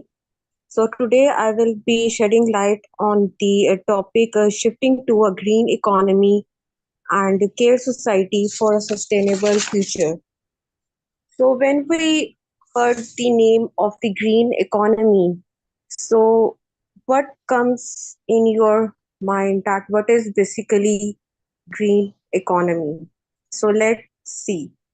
So green economy is basically which results in improved human well-being and social equity while reducing the environmental risks and ecological scarcities. And how can we shift towards a transition or towards a green economy and a care society for a sustainable future? So I believe firstly we need to prevent the spread of unnecessary anthropogenic or the man-made activities that are polluting our environment, planet, our society, and our country. What we can do is that we can redefine the economic models and the policies to ensure environmental sustainability while fostering economic growth and social well-being. We can involve the practices that minimize carbon emissions, promote resource conservation, and encourage renewable energy sources. Sustainable development is basically the one that meets the needs of the present generation without compromising the ability of the future generations to meet their own needs. So what we can do for a sustainable future, like how to achieve a sustainable and eco-friendly future. So we can do by advancing the reproductive health, rights and justice, gender equality, and by reducing the consumption, the less energy, water and other resources consumption, using the fewer resources that help reduce strain on the environment and preserve the resources for the future generations, and we can reduce our carbon footprint. My organization, that is the Women in Climate Pakistan, so basically we are focused on engaging young people and raising a widespread awareness regarding the climate, environment and sustainable development causes and issues, because I believe that it is crucial for safeguarding the environment.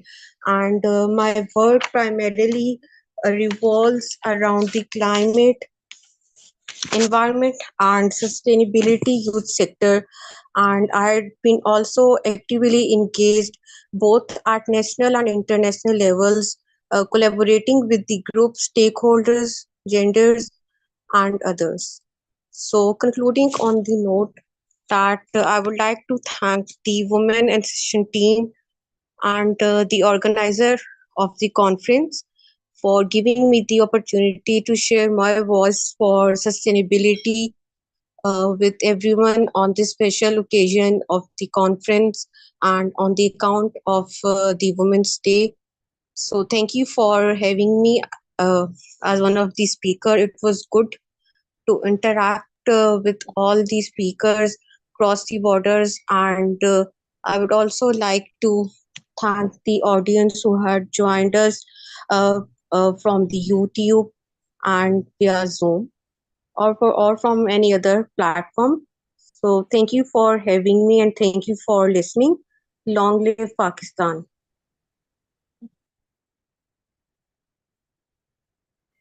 Thank you, Verda. Thank you, Verda, for your input. We would like to move towards our next speaker. We have Ms. Rebecca. Ms. Rebecca, we would like to introduce you. We have Ms. Rebecca with us, and she's a compassionate soul driven by a profound commitment to sustainability. As a GRI certified sustainability professional and chartered accountant, you will find her blending financial expertise with a heart of positive change. With every endeavor, whether as a board member or in her professional roles, you witness her unwavering, dedicated person to create a better world. Rebecca's journey embodies resilience and empathy, shaping her into a beacon of inspiration for those around her. With her, you discover the power of combining professionalism with a genuine desire for a sustainable future. Rebecca, floor is for you. Thank you, Mahin. Good afternoon, good morning, good evening, everyone. Considering that we're probably from so many different time zones, it's afternoon here in Zambia. Happy International Women's Month to you all. I'm happy and honored to have this opportunity to basically have a little bit of time to discuss a topic that is of great importance, which is specifically around our shift towards a green economy and a care society to enable us to attain a sustainable future. And as introduced, my name is Rebecca Hichilo. I primarily help businesses with implementing sustainable practices and shifting towards creating a sustainable value for their shareholders and stakeholders. So firstly, when it comes to moving towards a green economy, what do we think about when we're talking about a green economy? I think from first principles, it's basically an economic system that is guided by environmental and sustainability principles. And our current economic model is quite unsustainable because it's driven by the use of finite resources. I think for us that are basically in the developed world, we see the finite resources. We're heavily dependent on minerals. And these mineral resources are actually critical for our energy transition. There's also excessive consumption and ultimately environmental degradation. But the consequences of our actions in the current economic model that we're working with is that we're seeing a lot of effects of climate change, pollution, loss of biodiversity. And over the past year, I'd love to believe that there's very little people that still doubt that the impacts of climate change are actually not evident, because we saw the warmest year on record. Down here in my country, in Zambia, we're experiencing a severe drought, which is heavily impacting our food security, energy production, which is heavily dependent on hydroelectricity. And ultimately, we're basically facing what it could look like in a few years or a decade from now if we do not transition to a green economy. So what can we do to start reversing this trend? So it's not an exhaustive list, honestly, and I look at it from a perspective of businesses because I work primarily with businesses. And firstly, encouraging businesses to integrate principles of sustainability, equity, and social responsibility into their policies, practices, and everything that they do. Doing a little bit of CSR is not enough. Is the CSR impactful? Is the CSR basically meeting the needs of stakeholders? So we need to start to think differently as business owners, business participants, employees, or anybody that is running an organization. It's not just for the for-profit businesses. We also need to start to think about incentivizing businesses to set net zero targets. We have a net zero target as a world, right, in order for us to maintain our global temperatures. So how can we trickle down this target all the way down to the smallest business? So there's never a business that can be too small to set a net zero target. It should not be left to the preserve of the big companies, because ultimately we're also part of this environment. And every single contribution, every SME, every business that can think sustainably, think about reducing their footprint, their carbon footprint, we will collectively ultimately have an impactful progress towards achieving these goals. So I look forward to a day when businesses will ultimately be assessed as to how sustainable they are, as opposed to how profitable they are. As it currently stands, businesses are assessed as to how profitable they are. But I would love to believe that we can transition to a world where we assess businesses as to how sustainable they are, because ultimately, what good is profit if we don't have a planet to spend it on? And then moving on to a care society. Caring for our society as part of our transition or our quest for sustainability is equally as important, because a green economy must be achieved in a just manner. It is a well-known fact that marginalized communities are heavily impacted by effects such as climate change. So we have to prioritize social welfare, equity, and inclusivity in ensuring that individuals have access to the most basic needs, whether it's education, healthcare, and social services, so that we can ultimately reduce the inequalities. Because when the effects of climate change, for example, are felt, they in fact become very exacerbated when there are inequalities that exist. And in line with our current theme of International Women's Day, we should then invest in women in order for us to be able to accelerate our progress in climate action and building a sustainable future, because women are at the front line of caring for our society. Women are at the front line of building the small businesses that are thriving.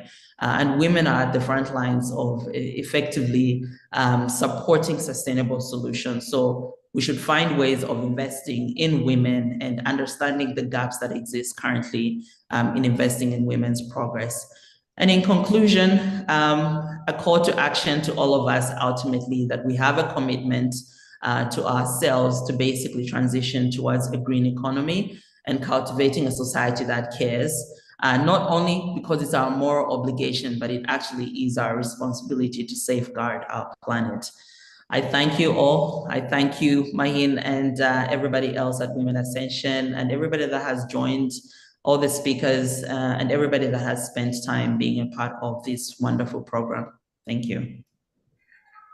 Thank you, Rebecca, for what you do always. More power to you. Thank you very much for your kind speech. We would like to move towards our next speaker, Ms. Diane. Ms. Diane is MS founder of, she is MS and she's a founder of Sacred Earth Science, dedicated to providing impactful professional and personal development education rooted in nature's principle. With nearly 25 years experience in environmental work, Diane directs clients and organizations towards flourishing in their work and lives. Her coaching and seminars stress accessing innate wisdom, especially for environmental professionals. As a mediator and facilitator, she designs engagement plans for various projects. Passionate about personal growth, Diane integrates indigenous wisdom with science to enhance the body-mind-spirit connection. Through writing and training, her goal is to empower others to live their best lives. Thank you, Diane, for your kind time. Over to you. Thank you so much. I'm really excited to be here with everyone. And yes, happy International Women's Week. I'm going to be taking a little different bend on the conversation before me. And I'm going to talk about having sustainability within ourselves. So my topic is called Embracing Spirituality with a Scientific Mind. And as Maheen said, I've been in the field for over 25 years. And when I've been working, I noticed that my colleagues were frequently overworked, under-resourced. And now with climate change, there are new demands that are being put on them. But as Einstein said, no problem can be solved from the same level of consciousness that created it. So how do we deal with what's going on now? I believe we deal with it by having a new way of being of ourselves, and that's an inside job. Science provides us tools and technology, but spirituality provides us vision and values. Science's goal is a complete understanding of the fundamental principles of the physical universe, but science is attached to theories. And just focusing with science, we can lose ethical, moral, and value-based perspectives. And then spirituality's goal is to awaken our wisdom concerning our world and how we relate with each other. It provides meaning for us, but it can turn into blind faith, dogmatism, and fundamentalism. So where do we start? Well, let's start with the science. Everything is connected through energy. Everything is vibrating, including you and me. When we look at how we are in this world, we have to look at ourselves as a unit. We're our body, mind, and spirit. Being in the field for 25 years, I really focused on my mind a lot. I didn't focus a whole lot on my body. In fact, I overworked it. And I didn't focus a whole lot on my spirit. But what I'm bringing to you is the fact that we need to be all three in order to do this incredible work that we have to do in the environmental field now. So the body contains energy fields. In many cultures, it's called a chakra. We have to be aware of what our bodies are telling us.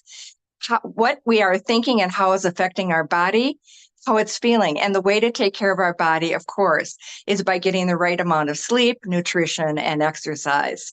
And then there's that mind of ours. Scientists think that we have about 6,000 thoughts a day, and 80% are negative, and 95% are the ones that we've had the day before, and the day before that, and the day before that. Why does that matter? It matters because neuroscientists say we have neural pathways in our brain, and those neural pathways are formed by our thoughts, our beliefs, and our actions. And we can go down the same old rabbit hole day after day. If we want to change, if we want to create a new paradigm to work with this planet, we have to change the way we're thinking. And the way we're thinking needs to be reinforced by our belief system. And the belief system that we're all talking about here today is that everything is connected. We are all one. So what is that inner wisdom that we have in our spirit, that inner knowing? Well, when we were children, we had it. We had intuition that we relied on primarily. Adults didn't know what was going on, but we did as a kid. But as we grew older, it was negated. People didn't believe that it was true, that it was real, that we needed to really focus on the facts, just the facts. And we got away from our intuition, but our intuition is still there. We can go back and access it. And we need to use our intuition when we're working in the environmental field, rather than, again, using just our head. We need to use our intuition, what's coming from our spirit. So to access that inner wisdom, we have to operate at a higher level of frequency, which means when we are moving through our day, if we are in joy, if we are in love, if we are in a positive frame of mind, we are going to be able to access that inner wisdom. If we are operating in fear and hate, that's the lower vibration, we're not going to be able to be our best selves. So how do we do this? I'm going to talk about it, just a few ways that we can start making that change so that we can transform ourselves, that we are that person that really needs to be working in this world that we're living in right now. Number one is learn how to meditate. Meditation integrates the body, the mind, and spirit, and it brings you to your source energy. Second is we need to manage our breath. Guess what? We all have our breath. It's in our back pocket. We need to use it in a way that is effective for us. So when we're in high anxiety level, when our thoughts are scattered, we can just breathe. And there's something called a square breathing. It's in for the count of 3, hold it for the count of 3, out for the count of 3, and then back hold it for the count of 3. It's just a square. And you generally breathe through your nose and out through your mouth. When you do that, all of a sudden, your body and your mind is all connected and your anxiety level goes down. So when we unite the body and the mind, we are opening to our internal wisdom. And the last thing is to become more mindful. Mindfulness is when we are aware of what we are doing every moment. And we are women. We are multitaskers. That's what we love about ourselves. But in the process of multitasking, we lose track of things. We lose track of what's going on in our mind, how we're feeling in our bodies, etc. So what we need to do is learn how to be mindful.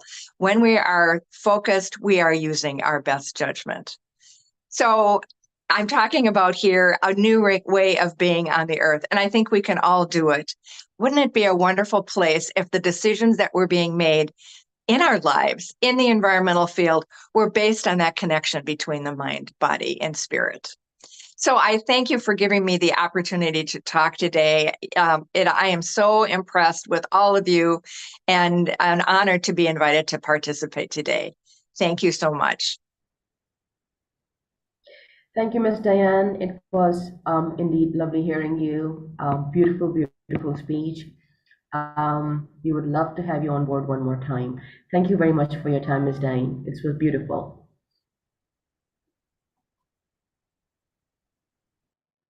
All right, with that, we would like to move towards our next speaker, Ms. Maroch. Ms. Maroch, she's a passionate lecturer, human rights activist, economics, environmentalist, climate change activist, and animal rights activist. With a heart devoted to empowering youth and women, Maroch tirelessly champions quality education, enabling individuals to navigate life's choices confidently. As a U.S. exchange program alumni, Maroch is committed to nurturing the next generation of female environmentalists and climate change warriors. Through her dedication and advocacy, her mission resonates with the essence of humanity striving for a world where education and activism intersects for a brighter and more equitable future. Ms. Maroch, over to you.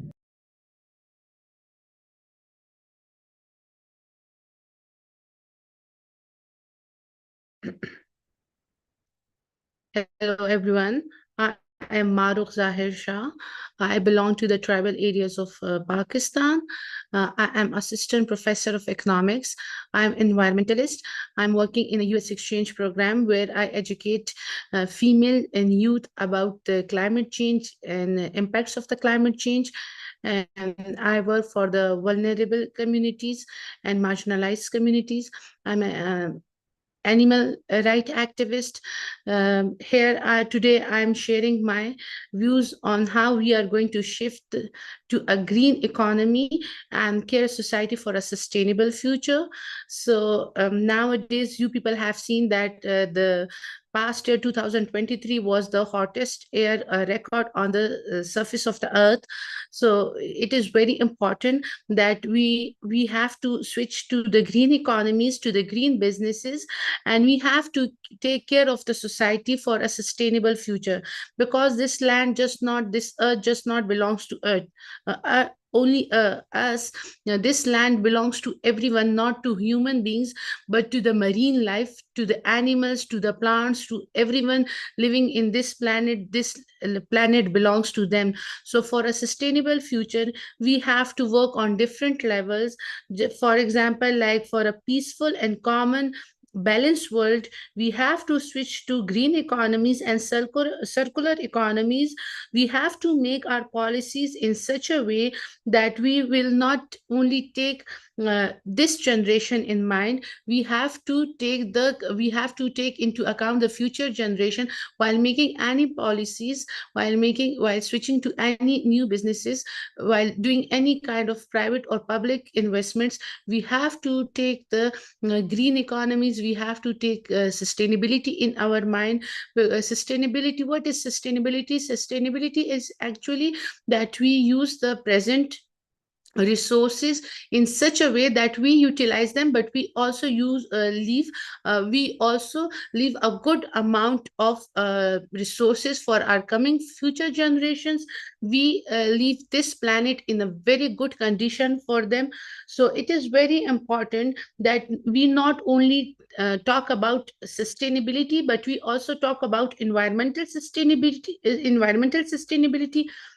social equity, economic benefits, that how we are going to give this environmental sustainability to this generation and also to the coming generation.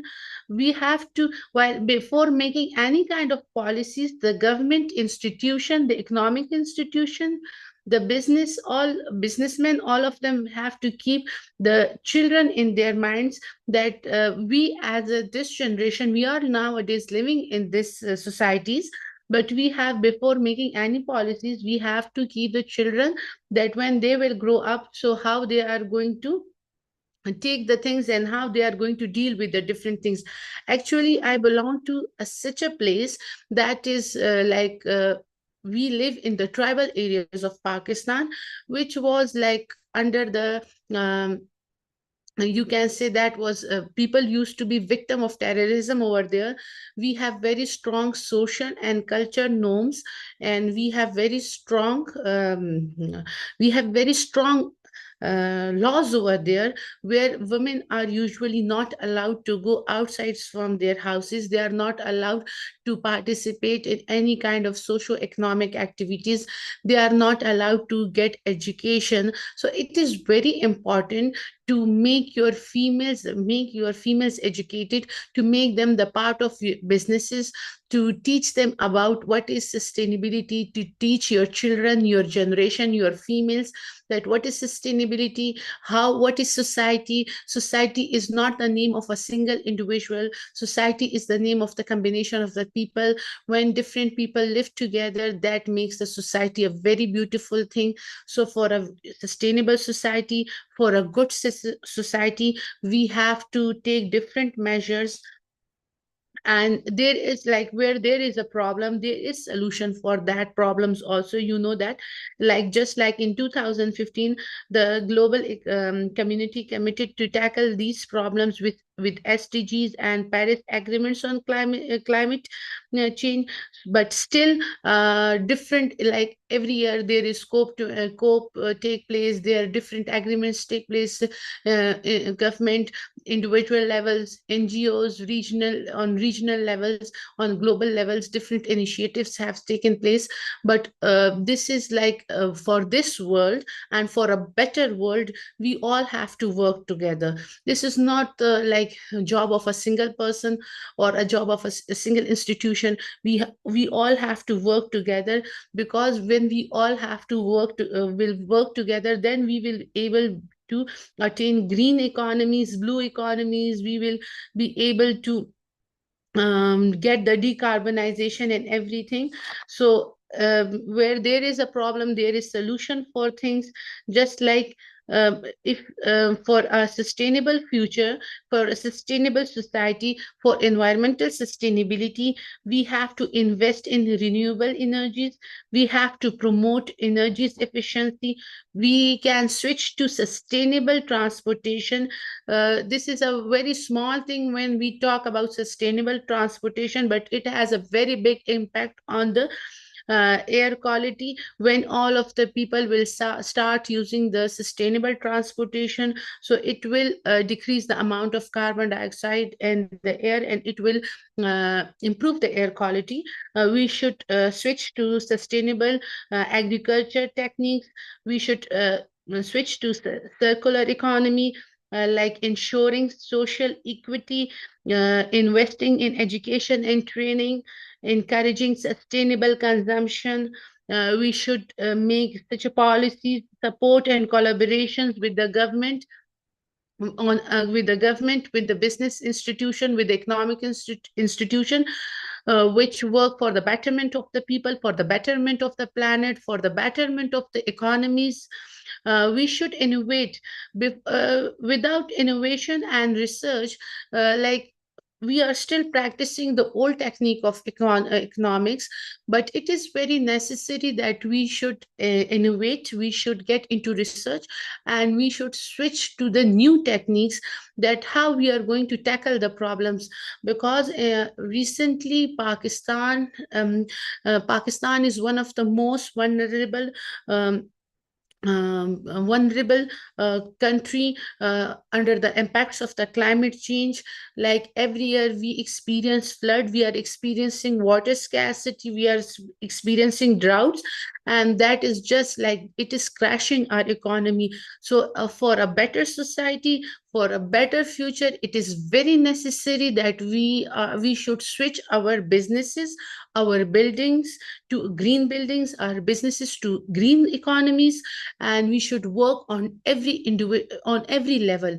It is not like this world belongs to everyone. I believe that this world just not only belongs to human beings, but this is the world for animals, for the living organisms living in the oceans. This is the world for everyone. This is the world of the trees, this is the world of the forest. This world is for everyone. So we should work together for a healthy society, for our healthy societies, and also we should leave a very healthy, sustainable world for the coming futures, for the coming generations. Sorry. Thank you. Thank you, Ms. Mara. I really loved your solution that you gave us of inclusiveness, of togetherness. Of course, that's beautiful. With that, we will not take much time. We have Ms. Monier today. Ms. Monier, we would like to introduce you. She is one of our most respectable member of the WomenAscension. Before I introduce you, because from day one, she has been contributing from Zimbabwe, and her effort, her inclusion of bringing community together, it's beautiful. It's worth praising.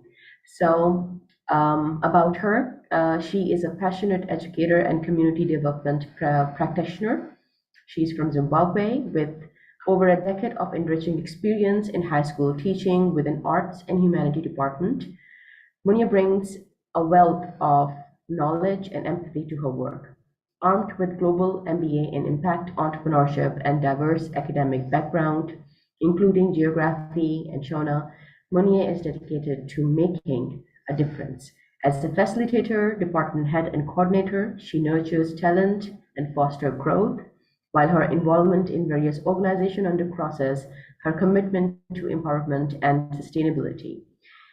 Her journey exemplifies resilience and dedication, embodying the spirit of WomenAscension as their country representative in Zimbabwe. Thank you, Monier. The floor is over to you.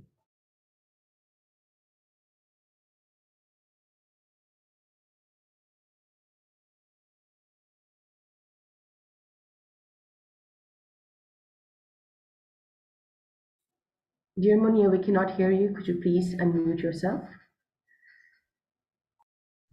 Oh, sorry about that. Thank you so much, Dr. Mayin, for such a wonderful, beautiful introduction. I really appreciate that. You are my mirror. You see what is in me, some which I don't see. Thank you so much for being a beautiful sister, an empowering sister. And I would like to say hi to all sisters on this platform. Can you hear me now? Yes, we can. Hello? Okay. Yes. So I'm delighted to be presenting on this topic, shifting to a green economy and caring society for a sustainable future. From the times that we are living in the world over, it is undeniably true that we really need to shift to green economies worldwide. We also need to take consideration of caring societies so that we can have a sustainable future. Otherwise, we will soon we will soon be doomed. Okay, so I appreciate you all, esteemed guests and advocates for change, as we honor this Women's Month, as we are here gathered to address the vital topic of transitioning to a green economy and fostering a caring society for a sustainable future. I'm going to highlight on the critical role of women in driving environmental stewardship, social responsibility, and positive change for our planet and communities. Like I said, undeniably, we really need to consider shifting to green economy and caring society for sustainable future.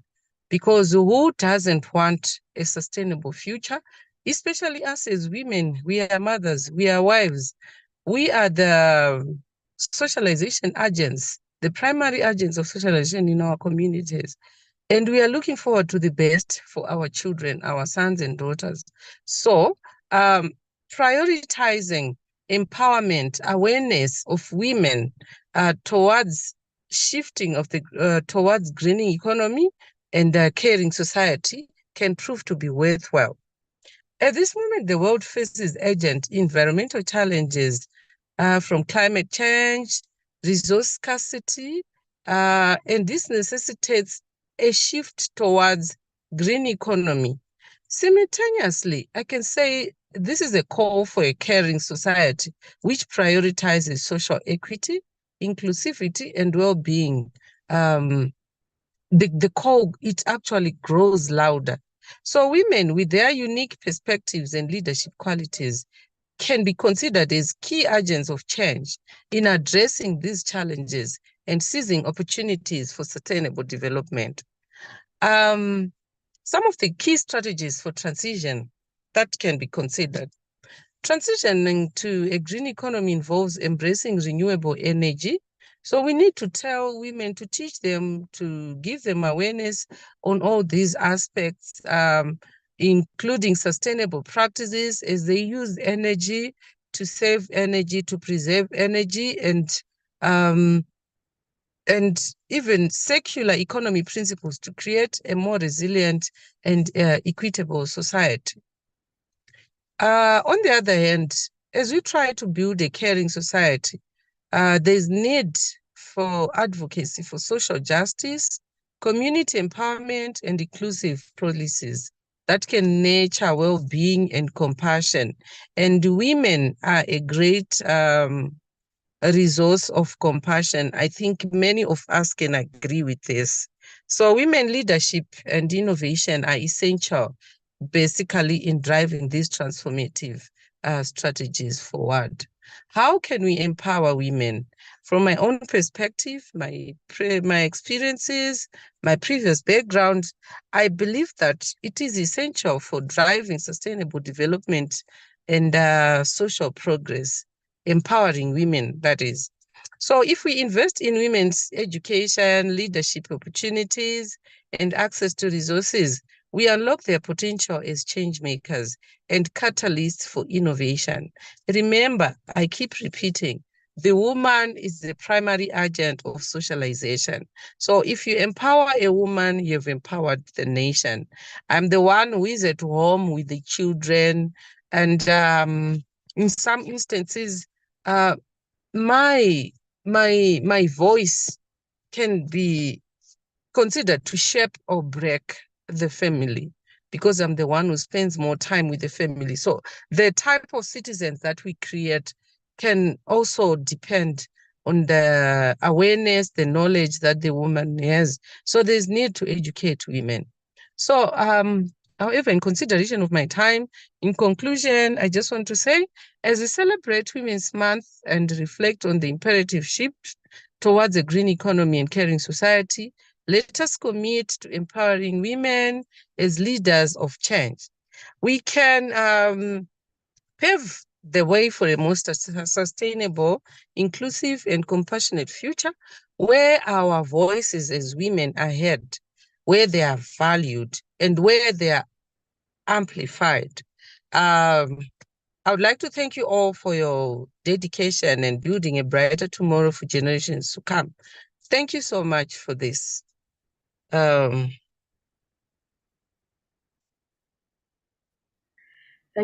you, Manye. Beautiful words. Thank you very much for your time.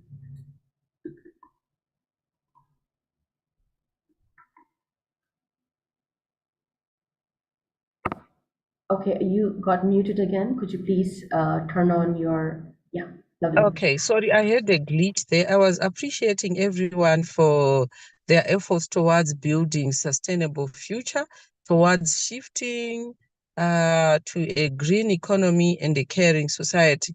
Thank you so much, Dr. Mayin, for this honor, for selecting me to be part of this initiative, and all previous speakers before me and those who are to come after me. I really appreciate this opportunity. Thank you. Thank you, Monier. Thank you, Monier, for your kind support always. All right. With that, we are moving towards our. You're welcome. All right. We are moving towards our next speaker.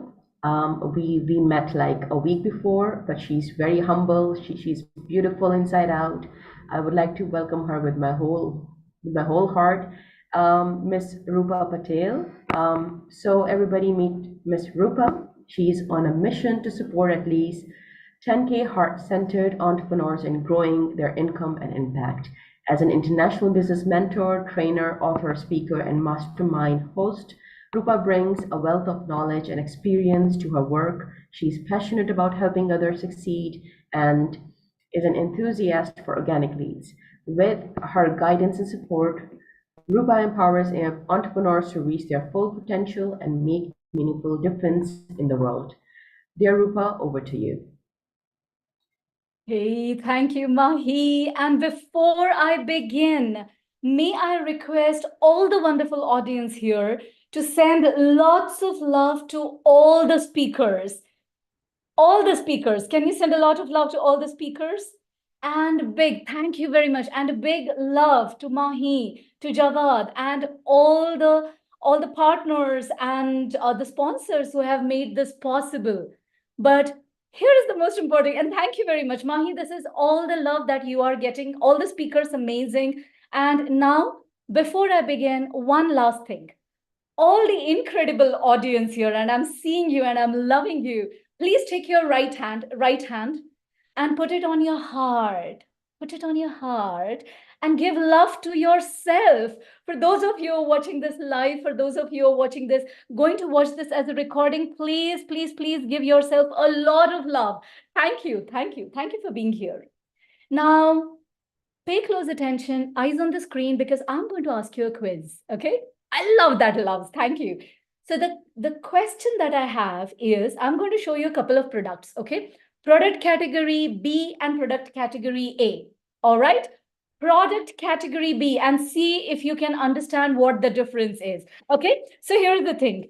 Product category B, this is product category B, a scarf from product category B, and this is product category A, product category A. Can you spot the difference? Okay, if not, don't worry. I've got something else for you.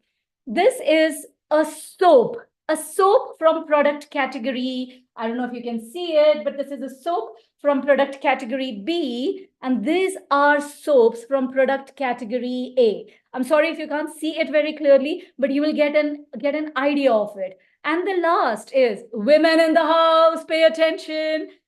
I have got beautiful set of earrings here, and women in the house, you're going to love it. And the product category A, the earring that I am wearing, the earring that I'm wearing. Can you see the difference between product category A and product category B? Can you see the difference? Can anybody tell me what the difference is? If not, don't worry, because you have probably already started getting it. And the difference is everything that I've showed you in product category B are from multinational companies. They are mass manufactured with thousands and thousands and thousands of employees working there. And product category A, scarf like this, earring like this, it is made by women-led businesses, small home-based businesses, micro businesses, small businesses, mid-sized businesses, but these are women-led businesses. How many of you know women-led businesses? Type in me into the chat box if you use products made by women-led business. Because here is the thing. Depending on who you're buying from, product category B, product category A, depending on who you're buying from, here are a couple of things that are happening. When you buy from product category B from the multinational companies, you are filling in the already deep pockets of some multi-millionaire. But when you buy from product category A, from a woman-led business, you are actually helping them put food on their table. When you buy from product category B, the mass manufactured products, what you're helping them do is buy their next luxury car, their sports car. But when you buy from a women-led business, you are helping her educate her kids, clear her debts, make her financially free. And here is a last little thing. Pay attention. Pay attention and let me know if this is making sense. Type in yes into the chat box if this is making sense to you. When you buy from a multi-millionaire company, you actually sponsor that owner's space travel. But when you buy from a woman-led business, what you're helping her do is shift the entire course of not only her family, but her kids, her grandkids, her great-great-great-grandkids.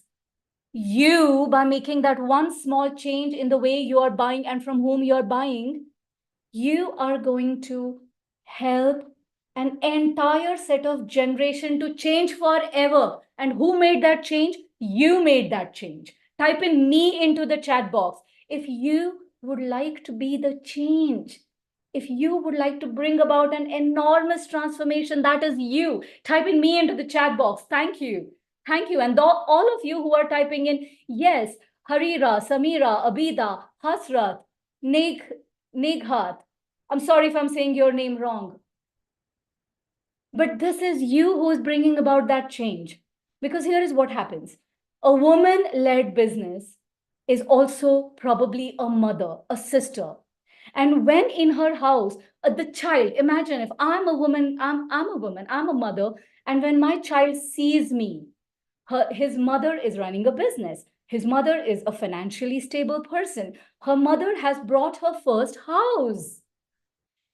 This child, when he grows up, years from now, he doesn't need conferences and summits like this.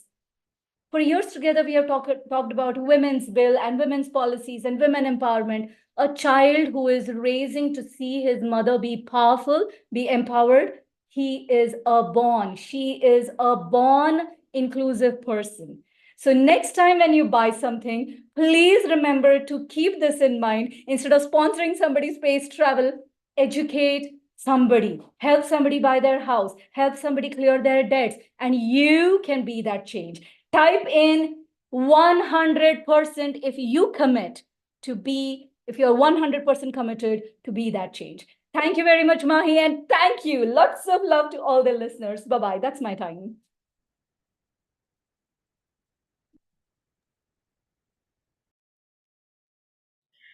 Thank you, Rupa. Beautiful, beautiful energy. Thank you. Thank you for your kind speech, kind direction. It's the truth. Whatever you said, that's the truth.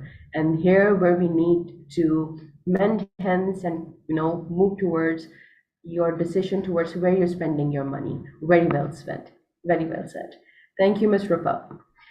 Now we are moving towards our next speaker. We have Ms. Slajana. Ms. Slajana, she is a skilled professional with expertise in Agile, Scrum, Kanban methodologies, GIRA, Confluence, and automated testing using Java, Selenium, Test Rail. She's dedication to her craft shines to her proficiency in these tools and methodology. With a keen eye for details and commitment to quality, she ensures that projects are completed efficiently and effectively. Her experience in automated testing demonstrates her innovative approach to problem solving and her dedication to delivering up top-notch results. She's a valuable asset to any team striving for excellence. Thank you for your time, and the floor is. Hello, everyone. I'm feeling incredibly honored to be part of this great conference, and thank you for announcement. I just share my screen, but I cannot share my screen. Please check now. Okay, thank you. Yes, great. Okay. Do you see my screen, please?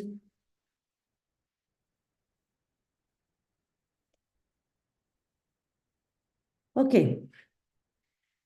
My name is Ladja, and I'm not with you today only as a QA and Scrum Master, but as a narrative of persistence, transformers, and hope. My journey into technology has been marked by challenges, but driven by unwavering determination. As a young girl, I had a passion for math, but social messages told me I couldn't do it. So I finished economics, then fire protection, but each path felt like wearing a shoe that just wouldn't fit. After facing unemployment and the need for a change, I took the leap into the world of coding, despite the skepticism I faced. It wasn't easy, but there was laughter and disbeliefs, but I remained steadfast. I immersed myself in learning, connecting with industry professionals, and seeking mentorship. Despite multiple rejection, I refused to give up. And 5 years ago, my persistence paid off. I landed a job in IT, a role that I love. Excuse me. And I share this story not for sympathy, but to illustrate that the road of success is really simple. We all face challenges and setbacks, but it's how we react to them that define us. Today, I ask you to envision a world where every woman with a passion for tech is met with open arms, not skepticism, where mentorship, accessible learning resources, and supportive communities are not exception but the norm. This narrative is not just mine. It belongs to a countless women navigating through challenges, wanting to entering and thriving in IT. The key to changes lies in support system, mentorship. Finding a mentor or coach can provide value, advice, guidance, and support your progress. Also, working on personal projects or joining open sources project can showcase your skills to potential employers and help you to learn by doing. Be precise and don't hesitate to ask questions. Also, networking and building professional relationships are also key. Attend IT events, conferences, and seminars to extend your network. Join professional groups and forums such as LinkedIn, GitHub, and specialized IT forums. Set realistic expectations and goals and be confident in standing up for yourself. Believe in your abilities and be ready to talk about your achievements and skills. We can see progress since 2018. The statistics for employing women in IT have improved significantly, but there's more work to be done. We need to build platforms that not only welcome women into tech, but also celebrate and nurture their contributions and actively engaging and supporting other women in the tech industry. We create a network of solidarity and empowerment. Let's lift each other up, share resources, and create opportunities together. Let's also thank our allies, men and women, who support diversity, knowing that different ways lead to innovation and progress. Your path may be challenging, but it's yours to walk. Let no one deter you from your dreams. Together we are unstoppable. Let's pave the way for a future for every woman in tech is empowered to succeed. Thank you.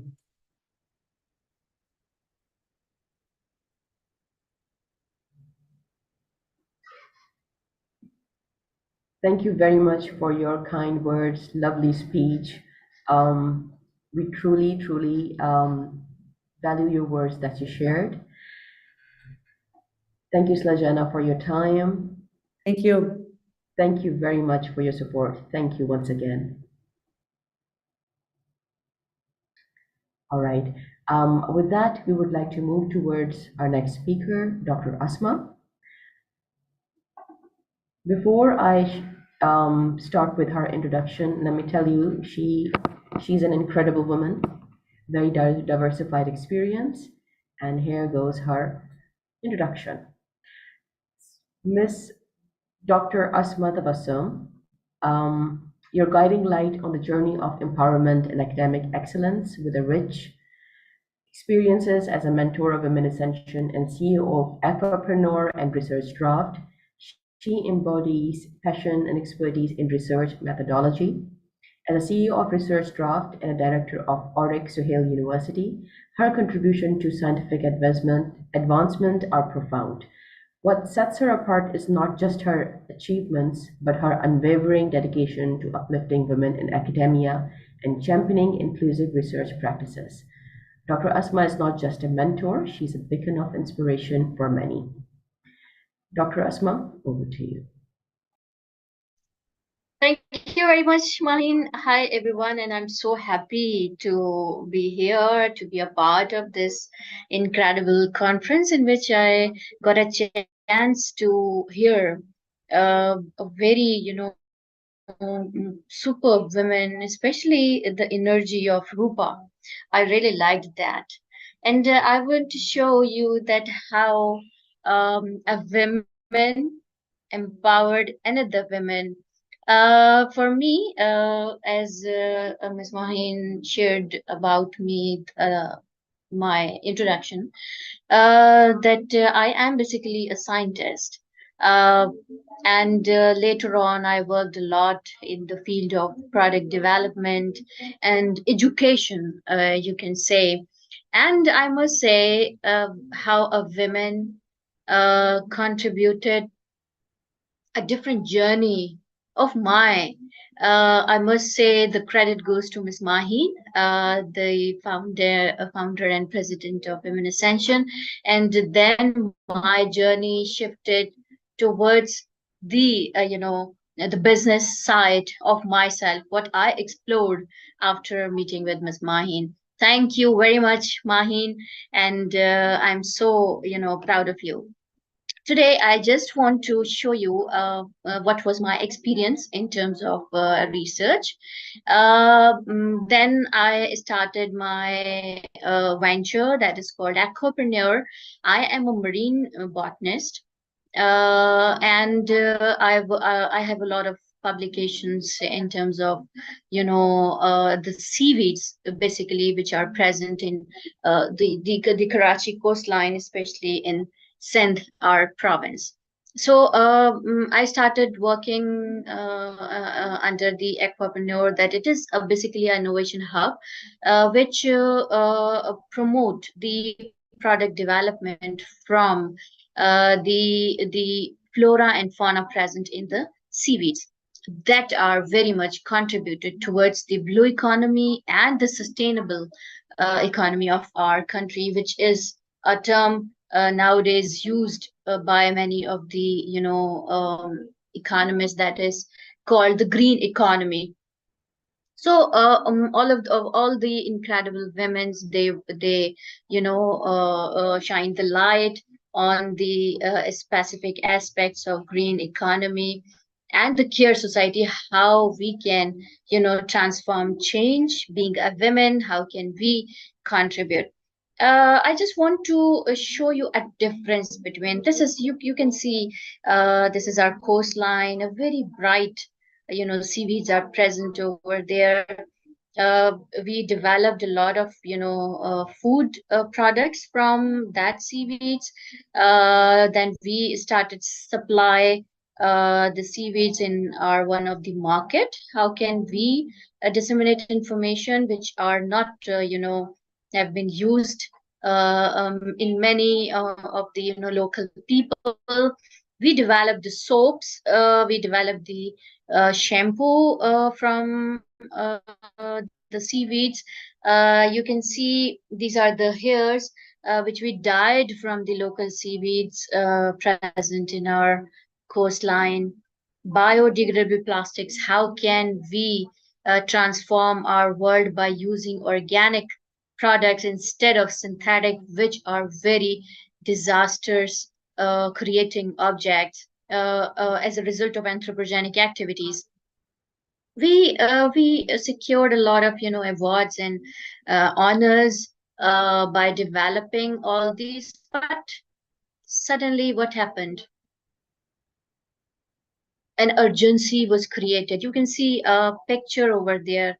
In the first one, I shared a very bright and healthy environment of the coastline, but you can see the change, which is called the anthropogenic activities because of the climate change, all these, the climate crisis, resource depletion. We can see the biodiversity loss. We can see in this single picture.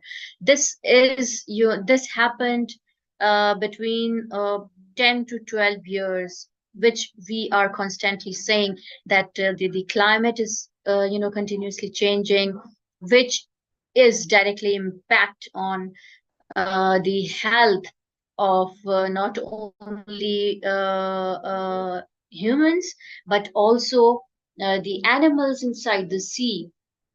Then we can observe the economic vulnerability, then how the global warming creates a many impact. So in this sense, what we started under the Aquapreneur, that we brought a solution, that is the time to action. Then a women empowered me to brought a solution in terms of services, what we provide under the Aquapreneur. That is, we provide the assistance in research and development. One of our startup is supplying seaweeds of specifically Karachi coast to all over, other area of Pakistan.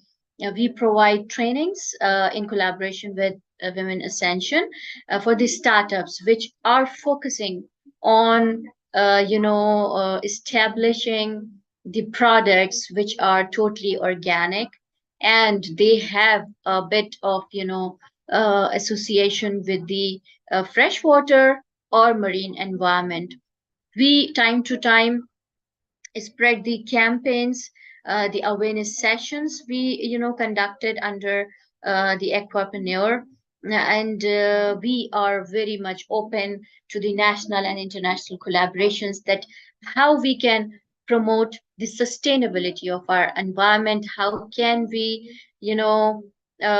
provide other services and other avenues to the women which are present. They have a talent but they don't have specific services that they can start their own business. But being a woman, it is our responsibility to join hands with each other and support other women, which is, I think, in later on will show a great aspect on our climate change. So at the end, I would say that it would be our collective efforts. I would float to my collaborations and to all the women are present today, and we can start new era in each and every corner where you belong to, and we start collaborating each other. These are my contact details. You can reach me out on this email addresses. We have LinkedIn pages and Insta, and you can find me with this name, Aquapreneur and Research Draft. Thank you very much.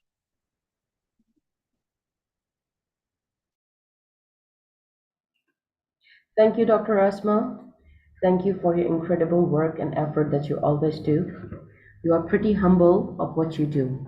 I think we should have another webinar only discussing your work.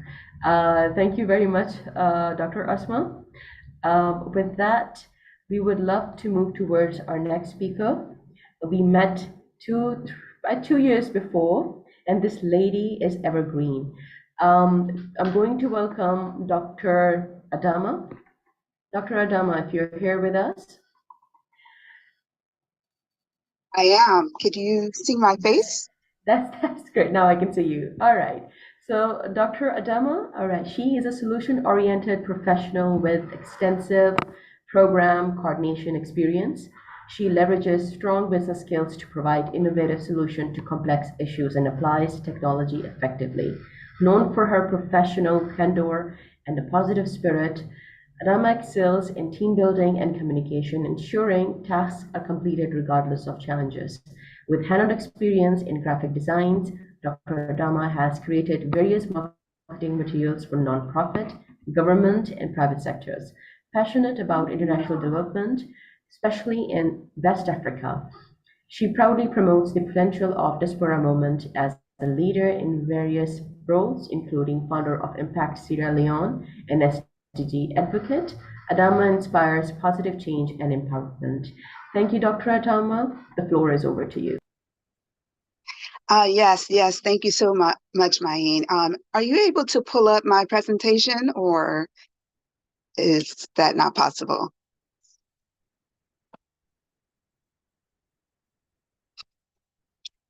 Or do you have a copy of the? Just now, just 1 minute. Okay, thank you.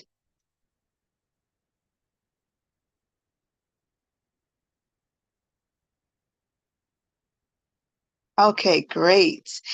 Well, good morning, good afternoon, and good evening to some. I want to go ahead and apologize that I don't have the background, the beautiful background, but please trust and believe and know that I'm with you. And I want to go ahead and start by sending my own love and my own heart your way. And so I am privileged and honored to be here. Thank you, Maheen, for your leadership and just pulling us all together. I love that we are able to give our voice in different arenas for a great cause. So happy International Women's Day and Women's History Month. This is our time to shine. And so I'm grateful to be able to share any of my story and my journey with you. And I hope that there's something that can resonate with you with what I have been able to do as a feminist change maker representing Sierra Leone and the US. So this is just a title page that just shows my favorite E-words: empowerment, education, and enrichment. And you're going to hear that that is part of our story, our path in what we do. So go ahead to the next slide.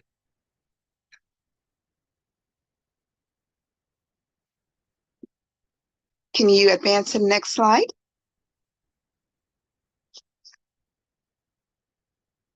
Okay, well, I'm going to go ahead and proceed. So as mentioned before, this is just to kind of give you an outline of what I'm going to talk about. Again, I'm going to share just about Impact Sierra Leone, and this is just a picture showing you my home country, Sierra Leone. I am born and raised in the U.S., but I am a descendant who took the journey to go and discover her roots. And while discovering my roots, I discovered my purpose. And that is really when that female empowerment, that change maker was birthed in me. And that was 2003. And so I'm going to talk about Impact Sierra Leone, the Seeds of Life program, the issues, the problems that I saw when I opened my eyes as I planted my feet there, and how it led me to empowering and standing up for the women and girls, because their issues are my issues, are our issues. And this is something that became a part of my passion. And so I'm going to talk about that and just talk about how we need assistance. We need support on every end from every agency so that people like me can do more and do greater. Okay, so I'm going to go to the next slide. Just to show again, to share about who I am. That young lady there is somebody who just had a burning passion to start something. And I went to Sierra Leone, and I'm a passionate guru of public health and nutrition. And I pull all those background skills together to really go back and start a cause and start a movement. And that is what I want us to think about in everything that we're doing and speaking about today. We're not just doing something we love. We are actually starting a movement. We have movements in every corner, and I want us to think about that and that higher thought process. So I'm the founder of Impact Sierra Leone, and I want that word to resonate with you, impact, because whatever I do, whatever I say, I want it to be impactful. And the people that I lead, I want them to feel impactful. And it's all about our voice. we're using our voices today to reach out and talk about our cause, but we're also speaking and being a voice for people who can't speak, who don't have a voice, who don't have a platform. And so this is what I do. I proudly use my voice and my platform to improve my lives while embracing the culture.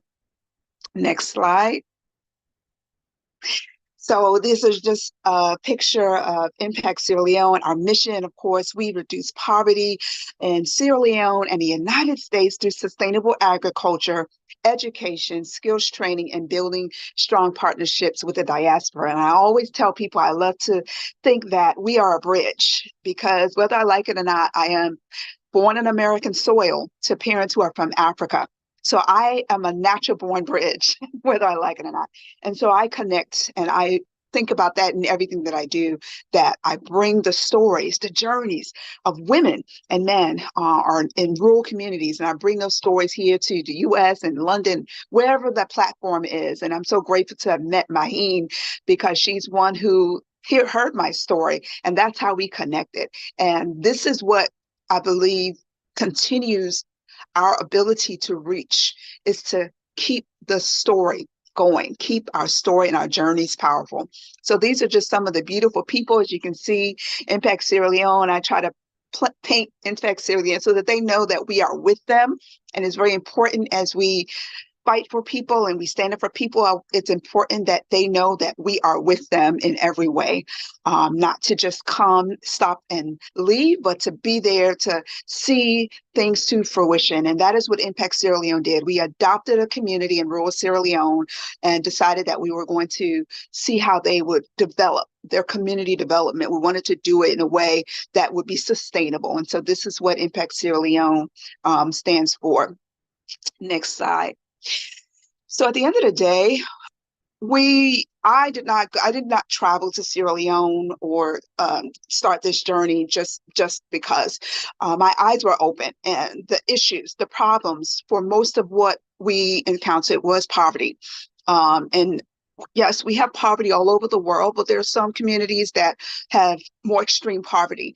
And if you don't know about Sierra Leone, they did experience a civil war, 10-year civil war. And most countries who have endured a civil war, there's a lot of setbacks. There's a lot of the poverty is more extreme than others. And so with this community, we have kids who eat one meal a day, or there's no food programs in schools where we have it here, and the nutritional deficiencies are high. And so as time went on, this problem continued to be an resonating sound in my mind. Like, how can I attack this? Maybe I'll just send a bag of rice just buy bags of rice. But at the end of the day, when you add up, that's not sustainable.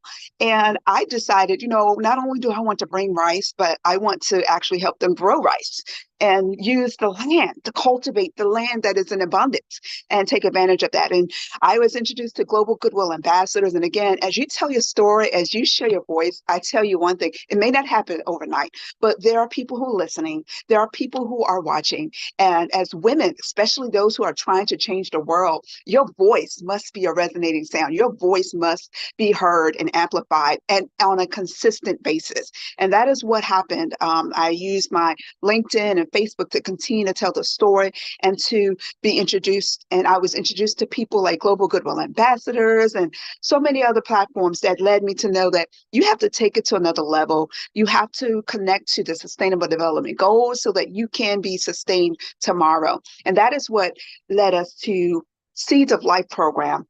And the Seeds of Life program, that's actually the next slide. This is our anchor program that we created because we saw that we couldn't just come into a community to, just do one thing. Everything has an effect. So as we're trying to feed the children, it led us to what? The parents of the children, and it led us to their needs. And what we discovered is that the illiteracy rate is so high in that community.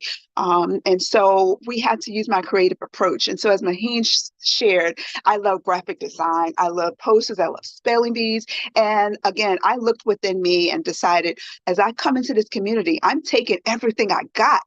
I may not have all the resources, but I'm going to take everything, every skill set that I have to bring life and bring community development in the right way. And that's what Seeds of Life became. I started making posters, and I was introduced to the parents, and the women really struck my heart. And one of the things that I noticed is that they did not speak a lot. They looked at me, they smiled at me, but as I continued to visit the community, I noticed these women are not speaking, and they look very sad and depressed. And I was a burst of joy. If you know me, you know I'll go into a room and I want everyone to smile. So I decided I'm going to change this one way or the other. And step by step, we did that. And at the end of the day, listening to people, even when you don't speak the same language, matters. When they know their voice matters, when they know that you are listening, when they know that you actually want to help them authentically, it matters. And Seeds of Life program brought that,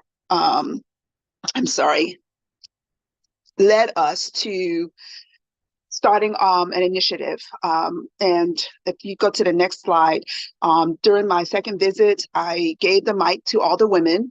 After I heard the men, and I noticed, there's reality is that there is a lot of male dominance in in a lot of cultures. I gave the mic to the women, and I told them, please tell me what you want to see in your community. And almost all the women said, we want our own farm project. I don't know how, but we want to do our own farming. We don't want to depend on the men of the community. We want to do our own farming and our own way. And I listened to them. I came back to the US. I just pondered on it. I talked to different people. And what it resulted in is that the following year, if you go to the next slide, we launched out of that identification of a problem. I realized there are a lack of resources for women. But in addition to that, there are a lack of resources for women farmers. Not many women own farms. And so I decided, you know what, again, we're going to change that. And so on the heels of Women's Day for the next year, where the theme was breaking barriers or break the bias, we launched a Women's Farm Collaborative. And that is basically 40 women farmers. And these are a lot of the women parents of the children that we were serving. 40 women farmers who decided we want to be a part of this. And basically the Women's Farm Collaborative was to help bring them skills, to help bring them tools, seedlings, but also to help them have a way to meet together. And as you know, women, we like to meet together for a cause and to build each other up. We need that unity. So the Women's Farm Collaborative is something that became our solution to helping these women have their own project, to have their own identification. And if you go to the next slide, this is a program that we sponsored. And again, it started off under the Seeds of Life umbrella, but it's actually taken off on its own.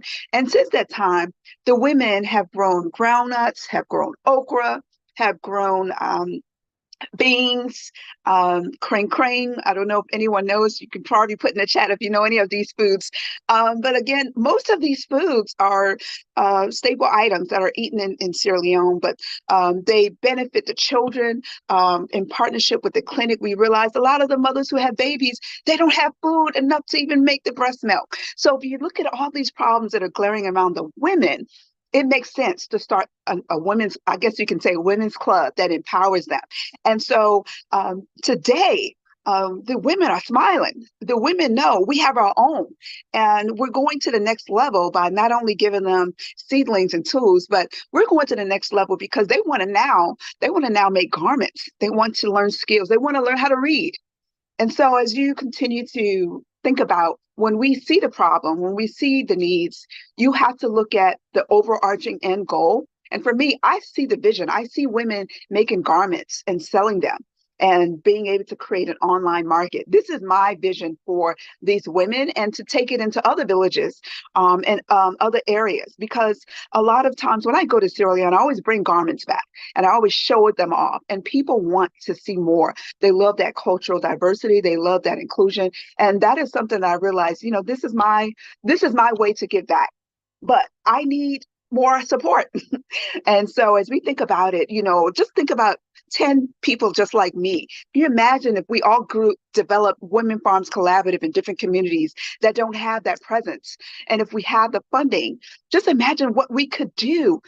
We pretty much transform rural communities into a sustainable city. And so I'm really, really happy to be able to do this work, because every time they have the harvest and they're harvesting bags of peanuts and they're clapping, they're celebrating, I'm celebrating with them. That's a celebration of achievement that is going to be going to the next step. And so I don't know if you can go to the next slide, just kind of sharing just different success of how the women who, as you can see, these are women, again, who I met who were downcast, who really did not have any celebration on their face. It has transformed them just by my own, using my resources and using my own platform to try to instill in them that empowerment that, you know what, you are valuable. And I tell you one thing, when I say the power of the voice, there is power in words. So I make posters that says, I am brilliant, I am blessed, I am brave, and I allow them to see those and feel those words. And I'm really excited because I'll be going there soon, and we will soon be giving them beans, black-eyed beans. And it is a very, very popular bean. We call it here black-eyed peas, but I'm excited because we're going to be giving each of them 2 cups. They don't have to pay us back. They use it to feed their family. And at the end of the day, we're going to start a seed program where it can grow even more. So as I kind of come up to a conclusion, I want to just share that this is not just for us to kind of come in and solve one problem. We want to work towards economic growth, productivity, and starting these women into small business owners. And it can happen. But I do believe that with grant funding, knowing where the grants are, especially for those who are working in rural communities, because, doing work in the international world is different from that in the States, because there are some targeted grant funding that are for those who are working in specific areas in the United States. But I think that building that kind of resource toolkit for women like myself, through USDA, United Nations, US World Bank, these are the things that I really feel is critical. Having women in those leadership roles that recognize that women like me need and can use the funding that will take us and grow more women that can be able to, do great things and feed themselves, but also become business owners. We don't want people to just say, I want to eat today. I want them to eat 10 years from now. Okay. So I'm going to read a quote as I come to a close. Change will not come if we wait for some other person or some other time. We are the ones we've been waiting for. We are the change that we seek. That is a quote by former President Barack Obama. And I wanted to just leave that quote for you because, again, I came and I went just by my own self, but I represent more people. If we all took the time to say, you know what, let me don't wait until I have $100 million in the bank. Let me start with what I can and continue to tell the story and let it trickle down. And then at the end of the day, it will open doors to more opportunities. So I'm going to share our website, impactcereal.org. We are on LinkedIn, we are on YouTube. I share the story. That's our poster about the Women's Farm Collaborative. I just actually printed that as a banner because when I go, we're going to stand behind that banner and I want them to identify themselves, know how far they have come. And so if you want to connect with me, please, I want to connect with you today. I would love to hear your story and let us continue to use our voices to propel and lead into the future. The future is now. And as you see the women that I'm sharing, these are going to be women that are going to soon learn. I'm speaking again to the future.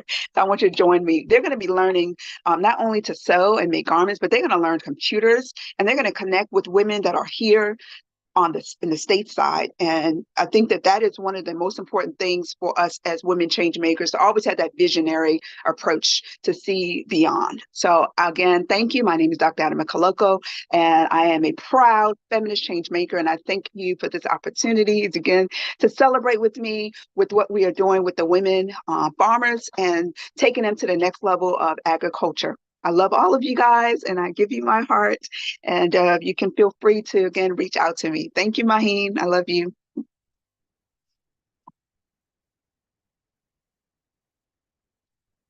Thank you, Dr. Adama. Beautiful speech, and your work speaks, itself. I would not like to praise more your work really speaks for yourself. Thank you very much for your time, and we hope to catch each other real soon. All right, so with that, we would like to welcome our next speaker. We have Miss Tanoko, just wait. I hope I'm not spelling you wrong. Miss Tanaka.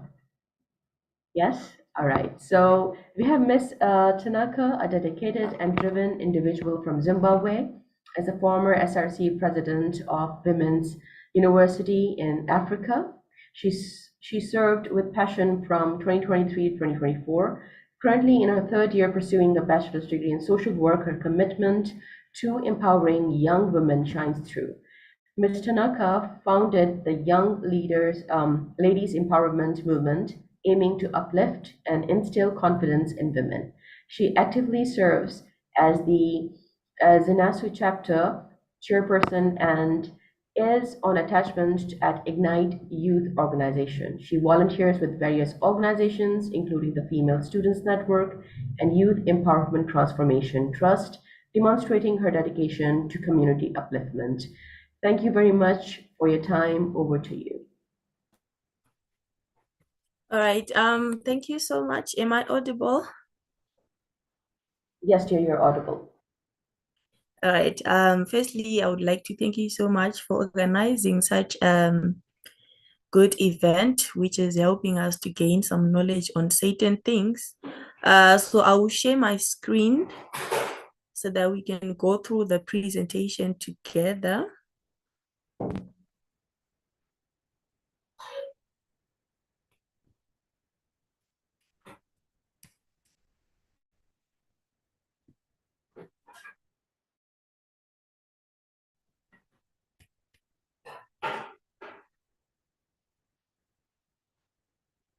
All right. As we all know, yesterday was Women's Day. So I would like to say Happy Women's Day to you all. I hope you all enjoyed the day, and I'm sure we are going to enjoy for the rest of the month.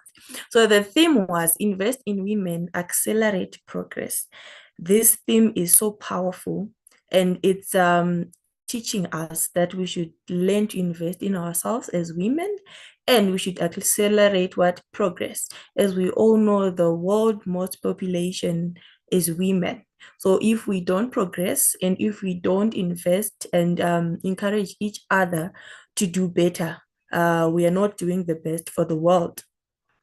All right, so my topic today is supporting feminist change makers, a call for adequate assistance. Firstly, I would like to define the statement. So this statement means that there is a need to provide sufficient support and resources to individuals or groups who are working towards achieving feminist goals and making positive changes in society. It emphasizes the importance of offering the necessary assistance to feminist change makers so they can effectively carry out their work and create a more equal and inclusive world. So I focused more on the challenges that us as feminist change makers are facing, as well as the solutions, some of the solutions that we can adopt to in trying to address these challenges. So first and foremost, the first challenge that we face, I myself am a feminist change maker. My work with young ladies empowerment is focused on helping young women to grow, young women to be competent and to have knowledge of how to go about their lives and not to be dependent on someone else or on men. So that's the whole concept of the Young Ladies Empowerment Movement. So those who would like to join the movement, it's on WhatsApp. We do the sessions on WhatsApp. So I'll share the contacts at the end of the presentation. So first, the first challenge that we are facing as feminist change makers is lack of funding and resources.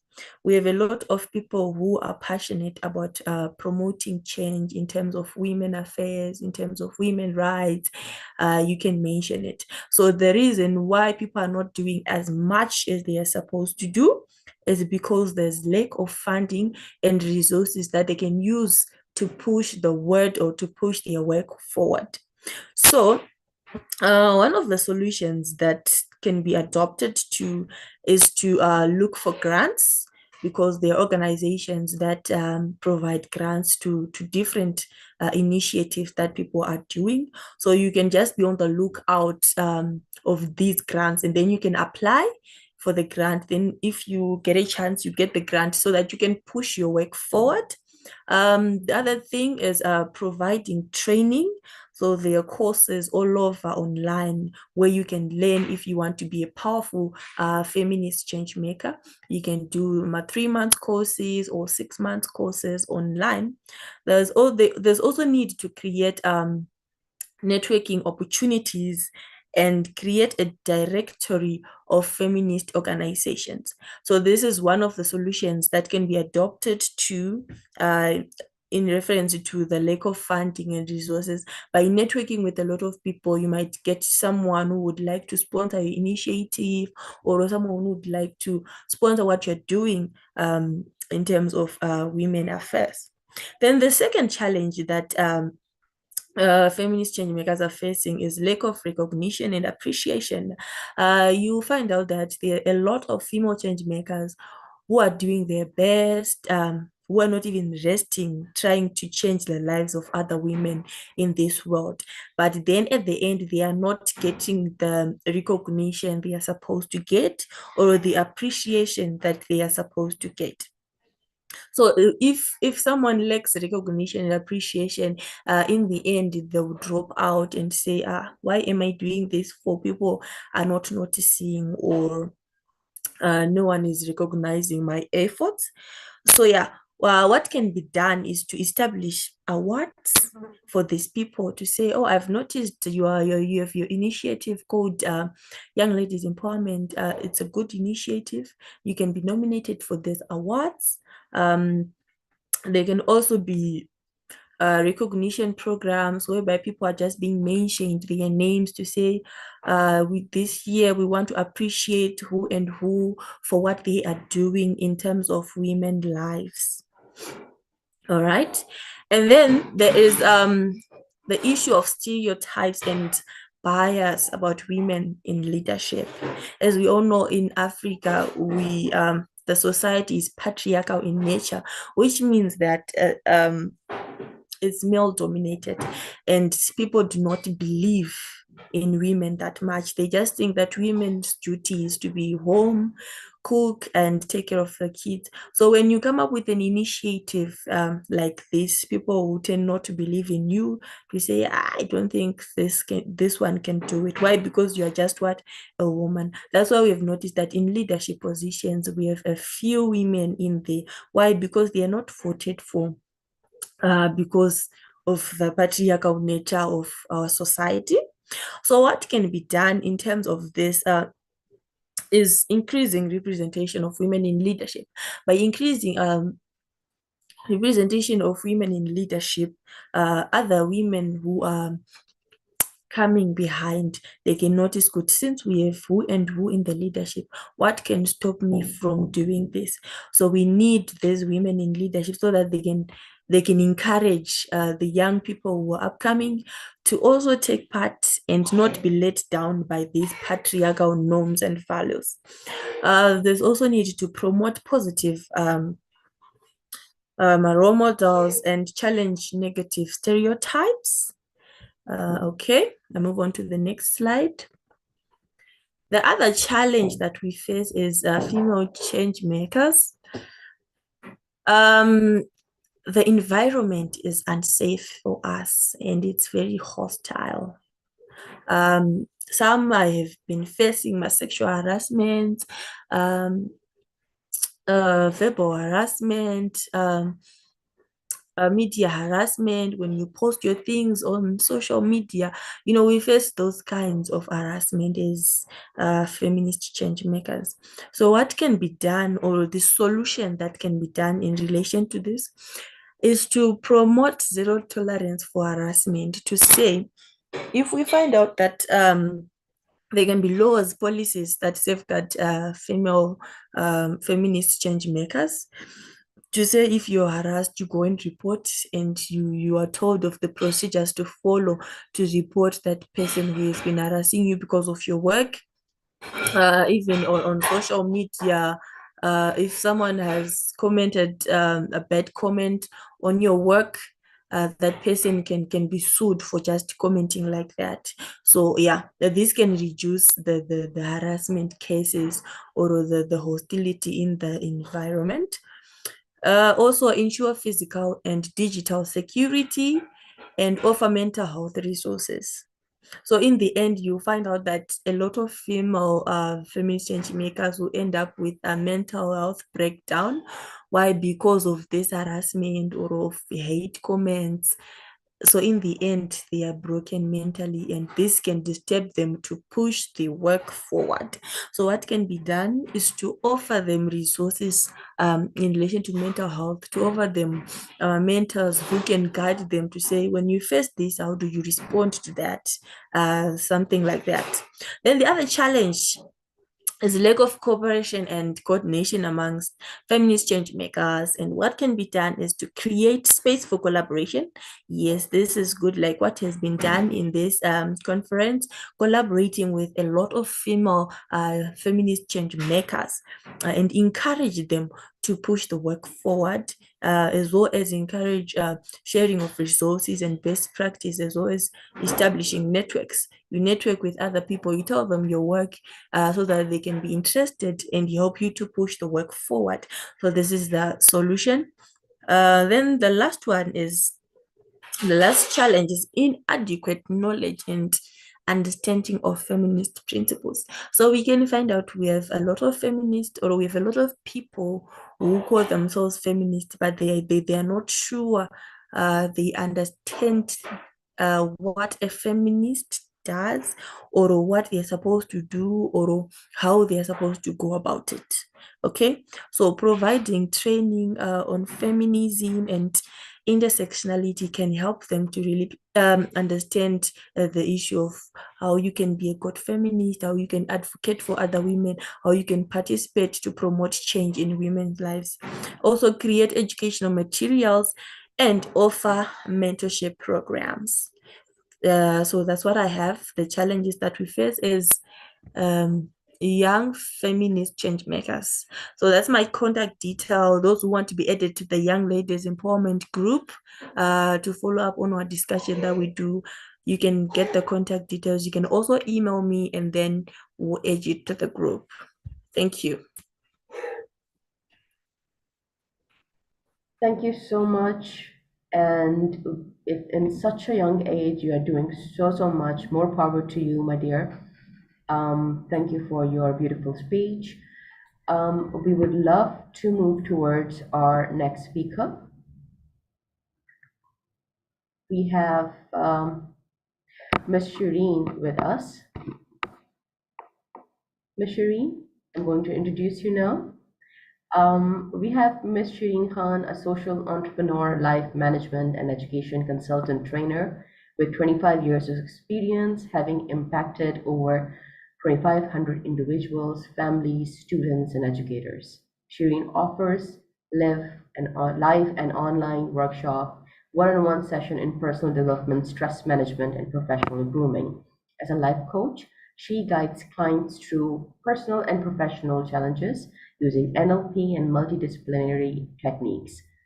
Her passion for quality education ensures inclusive learning beyond the classroom. Her workshop equips clients with tools for success, reflecting her motto, save effort and time. As a 48 years old homemaker, mother, and a student pursuing a master's degree, Shireen embodies self-leadership and commitment to live one's significance. Thank you very much, Shireen. Over to you.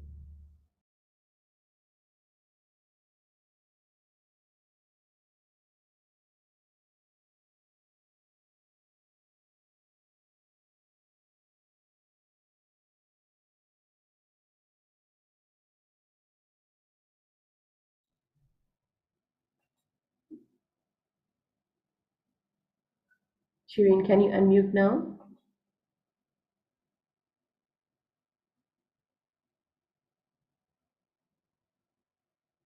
Kindly join in, Shireen. We will be waiting for you. Please join in again.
Ms. Shireen, check now, please.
Sure, Ms. Shireen, we're still waiting.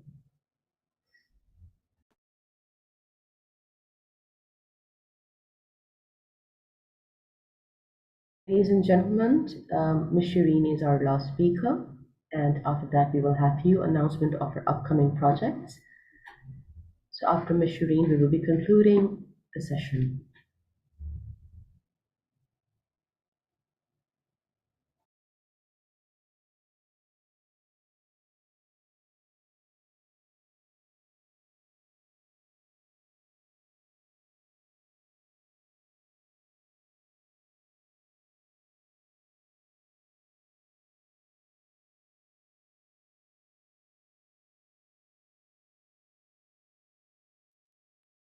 Finally. Hello. Hey, all right, over to you, Ms. Shireen. Thank you so much. Thank you for the patience. Okay. So, lovely introduction. Thank you. Makes me be very humble.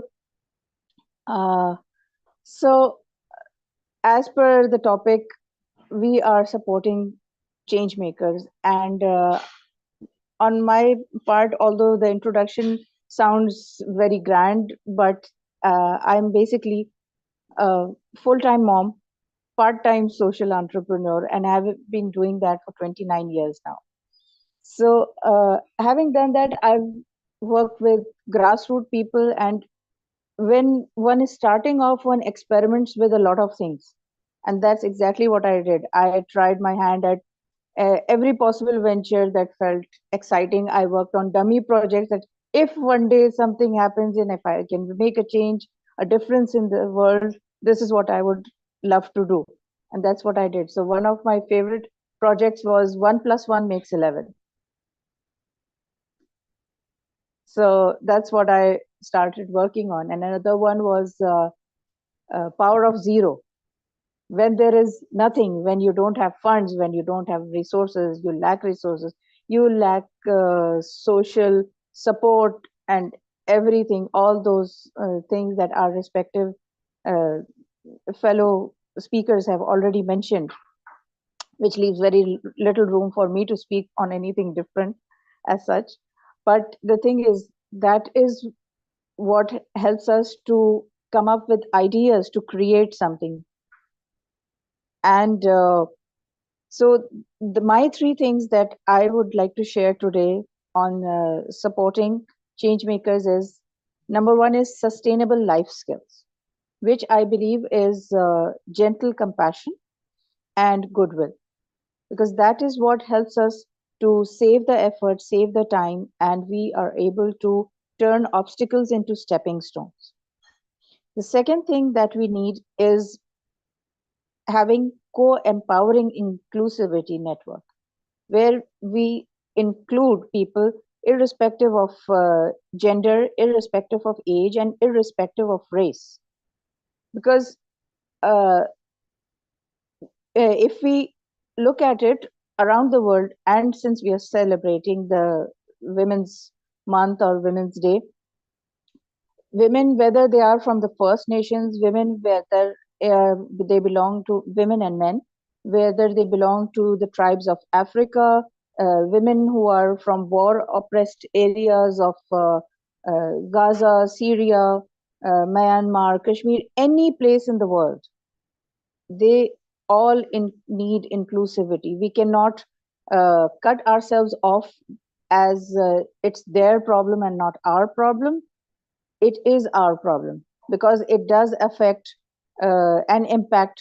It's just like the butterfly effect, which does affect eventually, just like the climate change. If a few factory owners were being irresponsible, that is affecting the global warming today. So we cannot cut ourselves off and separate. The segregation is not possible because we live in a global planet. Third thing that we need is we need specific and diversified multidimensional coaching and training, which includes financial literacy, technical literacy, even basic literacy, psychosocial mindfulness, speaking skills, vocational skills, even chakra healing, holistic healing. And I've been into all those things. I've been a practitioner of yoga, qigong, tai chi, which are all diverse and different philosophies. I've been into cognitive psychology. And this is something that I believe that being a mom of 5 kids, it's my life mission. I'm a very mission, vision-based mom. And I feel that my each child is a generation. So whatever I do, the decisions I take or the actions that I don't take, which I must, will affect them. And that is what I believe in. It's not just putting in fancy words and making an impactful speech. This is what I believe in. And anyone who believes in this, I want to work with them. Thank you so much. And I put my timer on. I still have 10 seconds left. Thank you so much, Shireen, for a very concise and very beautiful speech. And the way you are doing, from years to years, you're actually not just growing your in-depth wisdom, but helping so many people. Thank you so much, Shireen, for your kind speech. We would love to meet again. Thank you very much for lovely, your and time. thank you so much for all this initiative. It really inspired me to be around and listening to everyone. I think, what am I going to speak? Everyone has already said what I wanted to. No, But your anyway. projects is beautiful. On ground, beautiful work. Thank you very much, Shireen, for your input and your support. Thank you very much. So with that, we would like to move towards our next speaker. We are very lucky to have Barrister Dr. Huma Sodhar joining us. So about Dr. Huma, a remarkable individual blending legal prowess and global influence based in Karachi and London. She's not just a barrister, but a beacon of excellence. Imagine standing in her shoes, a gold medalist chartered accountant, PhD holder in an international commercial law, and a former research fellow at Harvard University and ISRA. With leadership roles in prestigious organizations, she navigated complex legal landscape, collaborating with top-notch professionals worldwide. From high-profile financial crime cases to pioneering legal consultancy projects, she left an incredible mark. As a board member and esteemed trainer, her impact spans continents, shaping the future of law and finance. Thank you, Dr. Huma, for your time. Floor is over to you.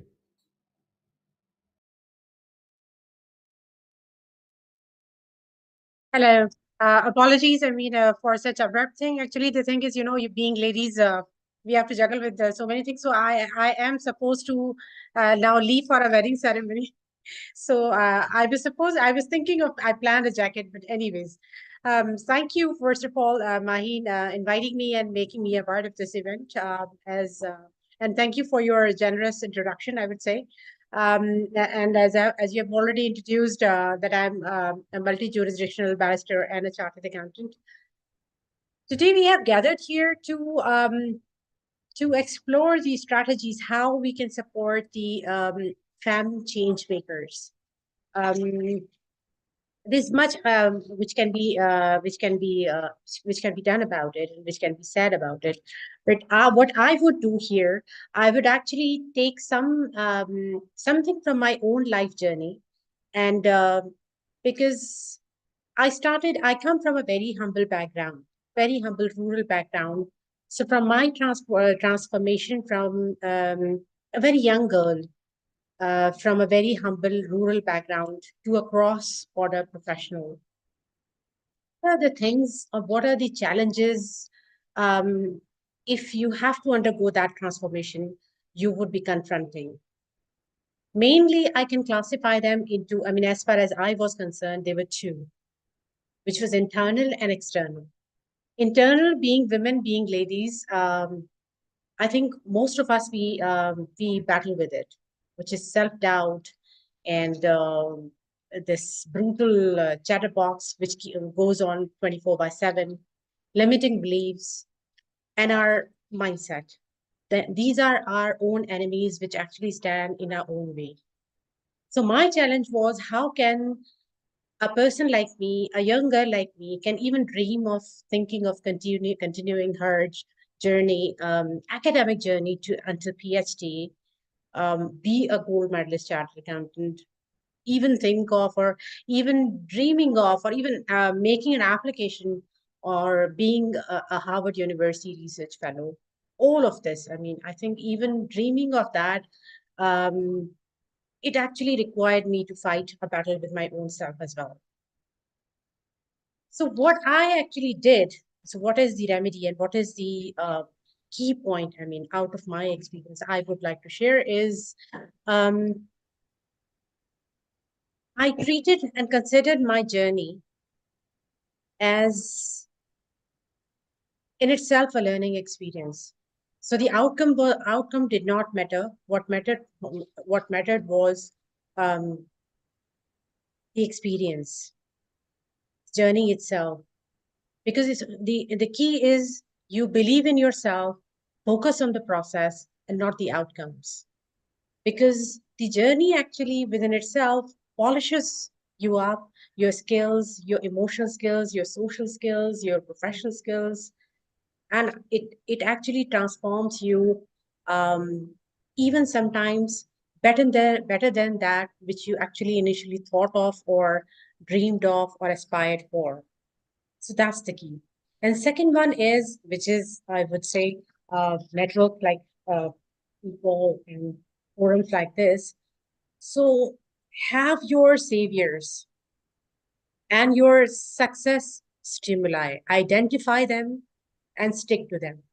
So for me, it was, let's say, it was yoga, meditation, and a network of wonderful, beautiful souls, which I came across from during my journey from Pakistan to various countries across the globe, where I during my journey I met them from different creeds, from different nationalities, from different backgrounds, all of them. So they were a support system for me. So again, for you individually, whatever is your savior, your anchor point, and your success stimuli, identify it and have it. It will help you in your internal battle. Now, the second one, which is the external one, which is most important, and particularly now as we have gathered here as a focus group. So I would say, yes, there are two things we always talk about, and most of us, we're aware of this, that we really need more and more such FAM champion hubs, initiatives, and also, I would say, FAM chaperones. But the third and the most important is actually the accountability of such initiatives. So these FAM champion hubs, they actually help us. I mean, they mobilize resources and they help us transform into becoming a FAM champion, FAM leader. But the chaperone, what do they do? And most important, they actually help raise awareness, and what they do is they play a key role in paradigm shift of social attitudes. I would actually, at this point in time, I would share an event which actually I just came across yesterday when I was in courtroom. And I argued my case successfully. It was a terrorism case. And my male counterpart counsel, because he didn't have anything to say, because it was a fake encounter case and fake terrorism case. And so when he had nothing to do with it, because yesterday it was 8 March, he said, so since it is Women's Day, and I would like to support my female counsel, so I would not like to oppose this appeal strongly, and I would like to support my female legal counsel. And I was like, I felt so disgusted. I felt so surprised and actually more shocked, because within the courtroom, everyone took it so normally. And it was so like, I mean, with a smile, as nothing has happened at all. So this is the point. And this is not the first time I've come across such a situation. Again, previously, when I was actually part of a high-profile taxation case, only female legal counsel among a group of male legal counsel. So it's very difficult, because how can a female be so comfortable with numbers, with complex commercial litigation and complex aspects of such commercial litigation? Because to most of them, normal behavior is a young lady standing behind a senior male counsel, assisting him, handing him some papers or something like that. That is normal. And never taking or even thinking of taking a lead and arguing her own case. So here comes the role of chaperones, who can actually intervene, who can actually monitor such conducts, and they can improve, and particularly institutional chaperones, who can even, like, maybe there might be some kind of penalties, who can penalize such conducts, who can conduct officially and institutionally such conducts. That might be our representative in bar associations, in bench, and in other professions, because I'm also a chartered accountant, again, a male-dominated space. So these are the spaces, and these are the places where I would say our chaperones would be much needed. But today, I mean, the last, although it's not the least important, rather the most important point is, I'm sure there would have been many strategies and initiatives and tips, all our learned participants, they would have shared. But my point is, unless and until you have a benchmark, you have a standard, you have some accountability of those initiatives, unless and until you have that, it's difficult to imagine that the benefit of those initiatives would actually trickle down to those who need them the most. So for example, the climate change initiatives. Now, why and how can we see the visible change? Because we can see there are standards to measure those initiatives. There are standards by, let's say, GRI, climate change standards. There are IFRS on climate disclosures and reporting. And there are, for example, Climate Standard Board. There are so many other standards which are actually measuring those initiatives. So I would like, on this occasion and today, I mean, because I do have the experience of policy making, governance, and standard making, both here in Pakistan, on the level of Institute of Chartered Accountants of Pakistan, SECP, and other institutions, and also internationally. So I would like to offer myself as a volunteer, and I would like to join hands our members from this forum. And also maybe perhaps we should connect with other local, other regional and national networks and float this idea that actually we need to join our hands, we need to sit together, we need to explore, we need to discuss, we need to deliberate, and we need to formulate those standards, those benchmarks against which we can gauge the performance. Because all that hard work, initiative, effort, time, funding, whatever that is going into that cause, because that's really important. Had it not that been important, it would not have been the SDG 5 agenda, women empowerment. It is.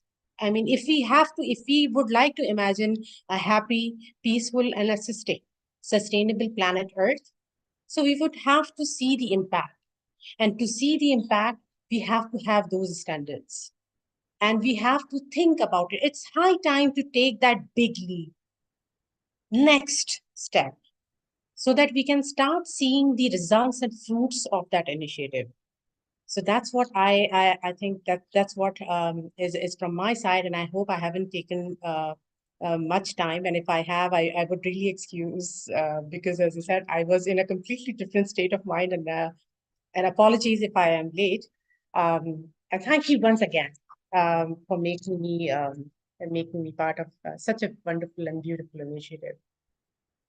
Happy Women's Day. Thank you, Barrister Dr. Huma. It's indeed a privilege meeting you, and it was beautiful, beautiful, beautiful speech. And we would really I love was to so embarrassed. I was thinking I planned a jacket and proper suit because that's what I am used to. So I'm like literally, I mean, I'm not the No, I totally understand because we wear so many caps. So I truly understand. I truly understand. Thank you, Barrister Dr. Huma. Thank you for your time. We hope to meet soon. Inshallah, we will. All right. So with that, we'll move towards our last speaker. We have beautiful Ambassador Dr. Smiling, and I'm going to introduce her to you all. She's a beacon of global inspiration with a heart as vast as her influence. She is renowned as a green queen and a world record holder. As a global leader, Luminar, her voice resonates worldwide, captivating audiences as an international motivational and TEDx speaker. Her journey, adorned with multiple awards, reflects her commitment to sustainability and peace. More than a figurehead, she passionately educates on health and wellness, mentors in women empowerment, and nurtures youth through advocacy and leadership training. As a founder of #1 Natural Beauty Organic Skin and hair care products in the USA, she embodies true holistic excellence. Over to you, Miss Smiley. Hey, hi. Thank you so very much, for bringing me up in this platform. I really apologize today.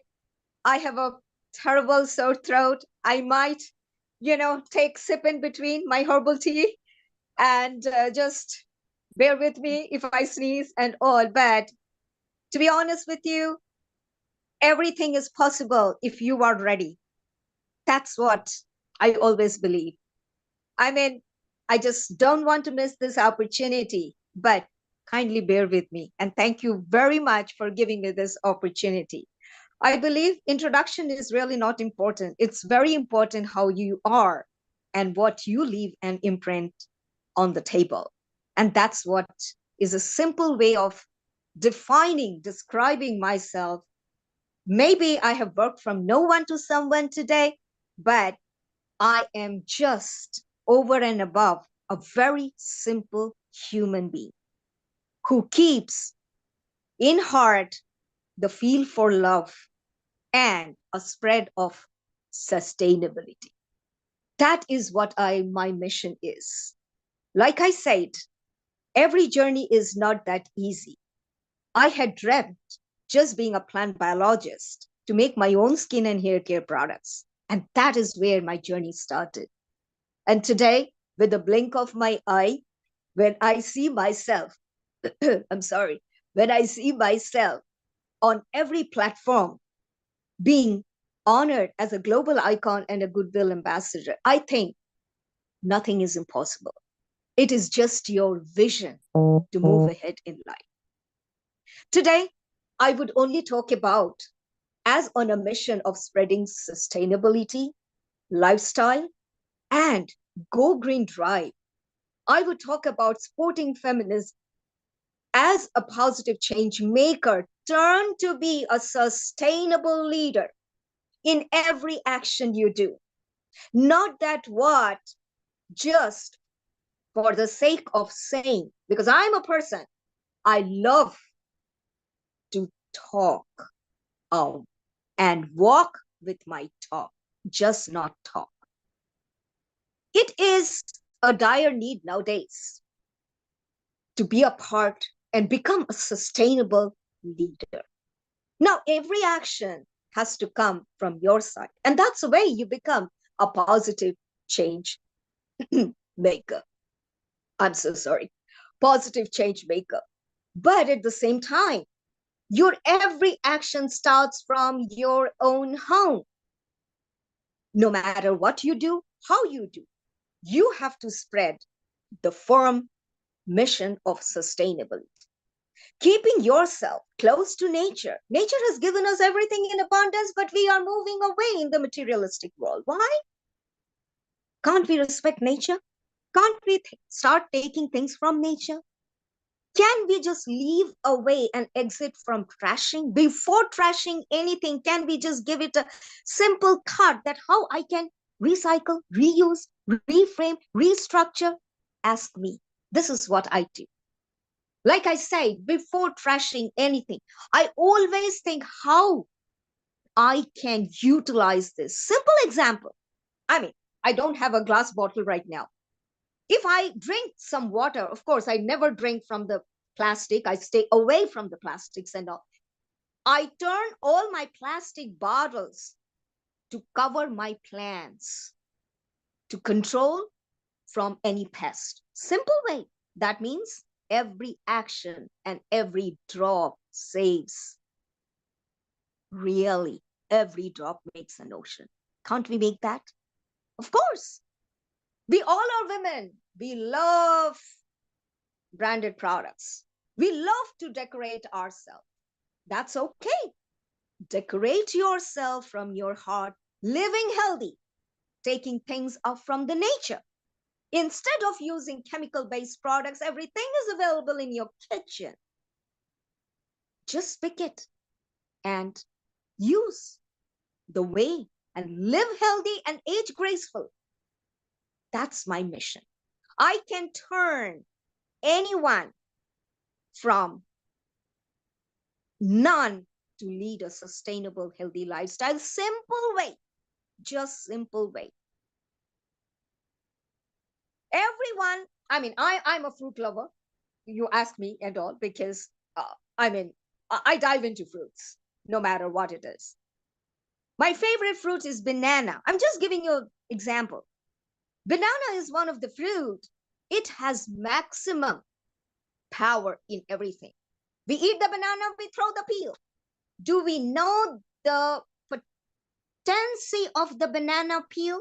Number one, it is a fantastic cure for your under eye. Just peel that banana, put it under your eye, and you can leave and go to bed. Simple remedy. I save your branded eye products. Live healthy. Take things from the brand nature. And you are not trashing because the actual nutrient is there. Just like the way we dive for organic food and take good care of ourselves, put those nutrients to your skin and hair. Again, from the nature, we live sustainable, healthy lifestyle. Isn't that good enough to do that? We all love to go out in the nature. But do we ever think twice after going and taking a ride in the nature? Have we ever given a thought to give a respect to nature? Thank nature? Let's do that. Because when we do something, it comes back in tons of way in return. I do that. We all love vacations. Let's go for nature vacation. Make nature your best friend. Absolutely. And you see the result. Just go and take a deep breath, even if you are tired. That's what I do. back to back sessions and all. And today I'm having sore throat. What I am drinking? All my ginger, honey, lemon water. Healthy way. That's all you need. Stay away from all kind of meat products and all. Live healthy, taking fruits. Grow your own fruits. That's what I do. It's not difficult. It's all your initiativeness to turn yourself sustainable. The outfit which you can see, it's made from eco-friendly, keeping planet-friendly in mind. These are made out of recycled fabric. I believe in sustainability because that is the only way of giving back to the community to save our universe, because we are the change makers. We have to take the action right now. Now, not later. Past is gone. Let's take the step one by one. If you are stuck, Dr. Smiley is always available because I'm confident to turn you to lead a sustainable, simple way, whatever you can do. We all love shopping. Limit our shopping, declutter, but don't declutter and throw those old clothes. You can mix and match and make your wardrobe helpful and handful. That's what I do. When I do all my pageant, coaching and all the contestants, they always ask me, one question. Ma'am, I need to buy this. I need to buy, I'm sorry, I need to buy that. But I always tell them, take me to your wardrobe. I will convert your wardrobe into a handful stuff. You save? Not only you are saving, but you are giving back to the planet, saving and adoring what you have. That means you are already in the drive of sustainability. These are simple steps. All I can say, it's all in our mindset. Let's start together. Journey is long, but we all can do it. Let's start walking on sustainable path. And like I said, if you are stuck, Dr. Smiley is always on the way. So my wrapping message to each and every individual here is, let's all come together to make a sustainable, greener world for a better future. Like I said, if you are stuck, make nature your best friend. Sustainability is the best way to lead a healthy lifestyle, away from materialistic stuff. Think sustainable, act sustainable, turn to be sustainable. Stay with Dr. Smiley. Thank you so very much. I just have to wrap up because I don't want to mess up with my, sore throat and, coughing and sneezing. But like I said, I'm unstoppable and limitless. Even if I'm not well, I will try my best with my herbal natural remedy. I have been coughing since morning. This ginger water have made me talk for more than 5 minutes now. That's the power to be sustainable, healthy lifestyle. Stay happy and stay blessed. Remember, Women's Day is not only March 8th. Every day is a Women's Day. Happy Women's Day every day. Stay healthy, stay happy, stay connected with Smiley, and I will leave a platform, an open opportunity for all of you. Please come and join me. And I would love to be a part of your every mission, every projects, because that is what I do.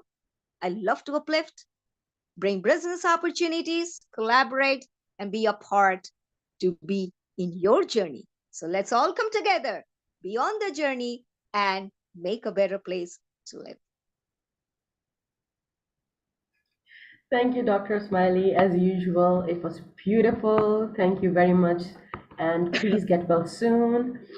We would catch you once you are okay. We will disturb you again for sure. So just get well soon. Take care. Take care. That's okay. That's perfectly okay. Like I said, the nature gives every remedy, because in Ayurveda, we always say that every illness has a solution, and that's from the nature. True that. Thank you very much. Thank you very much for your time. And now we are going to wrap up our third international conference. Thank you very much for all of the support, all of the dedication. We all are very humbled. We listen to incredible speakers. We are looking towards a possible collaboration. By listening to your solutions, we would definitely get in touch again. And with that, first, before the announcement of any projects, I would really like to thank my dear family who supported me. We have Sunana, Javad, Farah, Atifa, Fazila, Frazan, Fawzia, Saleh, Hasrat, Noor, Shukrana, Farhunda, Precious, Naleshko, Shabana, Amina, and Tazim. Thank you so much. Thank you so much for your support. We are blessed to have a beautiful family and the sisterhood and the brotherhood we have under the one umbrella that are making everything possible. And you all have no idea how tirelessly they have working and how they made it possible. I'm so proud of them, each and every one of them. Thank you so much. With that, we will take only 30 seconds to announce a few projects that we're going to take under Entrepreneurs Ecole and Women Ascension. Yes, we do have going to capacity building programs under Women Ascension, languages, admission test, and professional development. We are going to announce some scholarships as well. And know that under any activity Women Ascension, we're not charging a single penny. It's volunteer-based community. We have reached 81 countries in 3 years. Thank you for your love and support towards Women Ascension, and your trust has made us reach this much. For Entrepreneurs Ecole, yes, we are going to have entrepreneurial training programs, and you will have not just training, but market reach as well. We are going to reach alumni, and we are going to enroll you guys as well.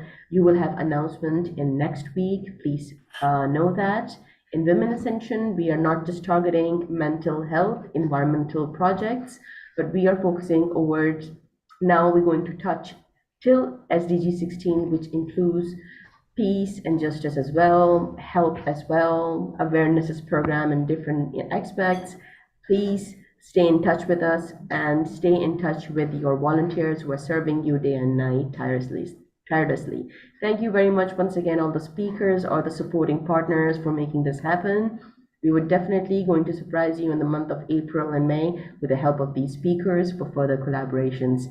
Thank you very much for your time, and lovely meeting you all. Thank you very much once again. Take care.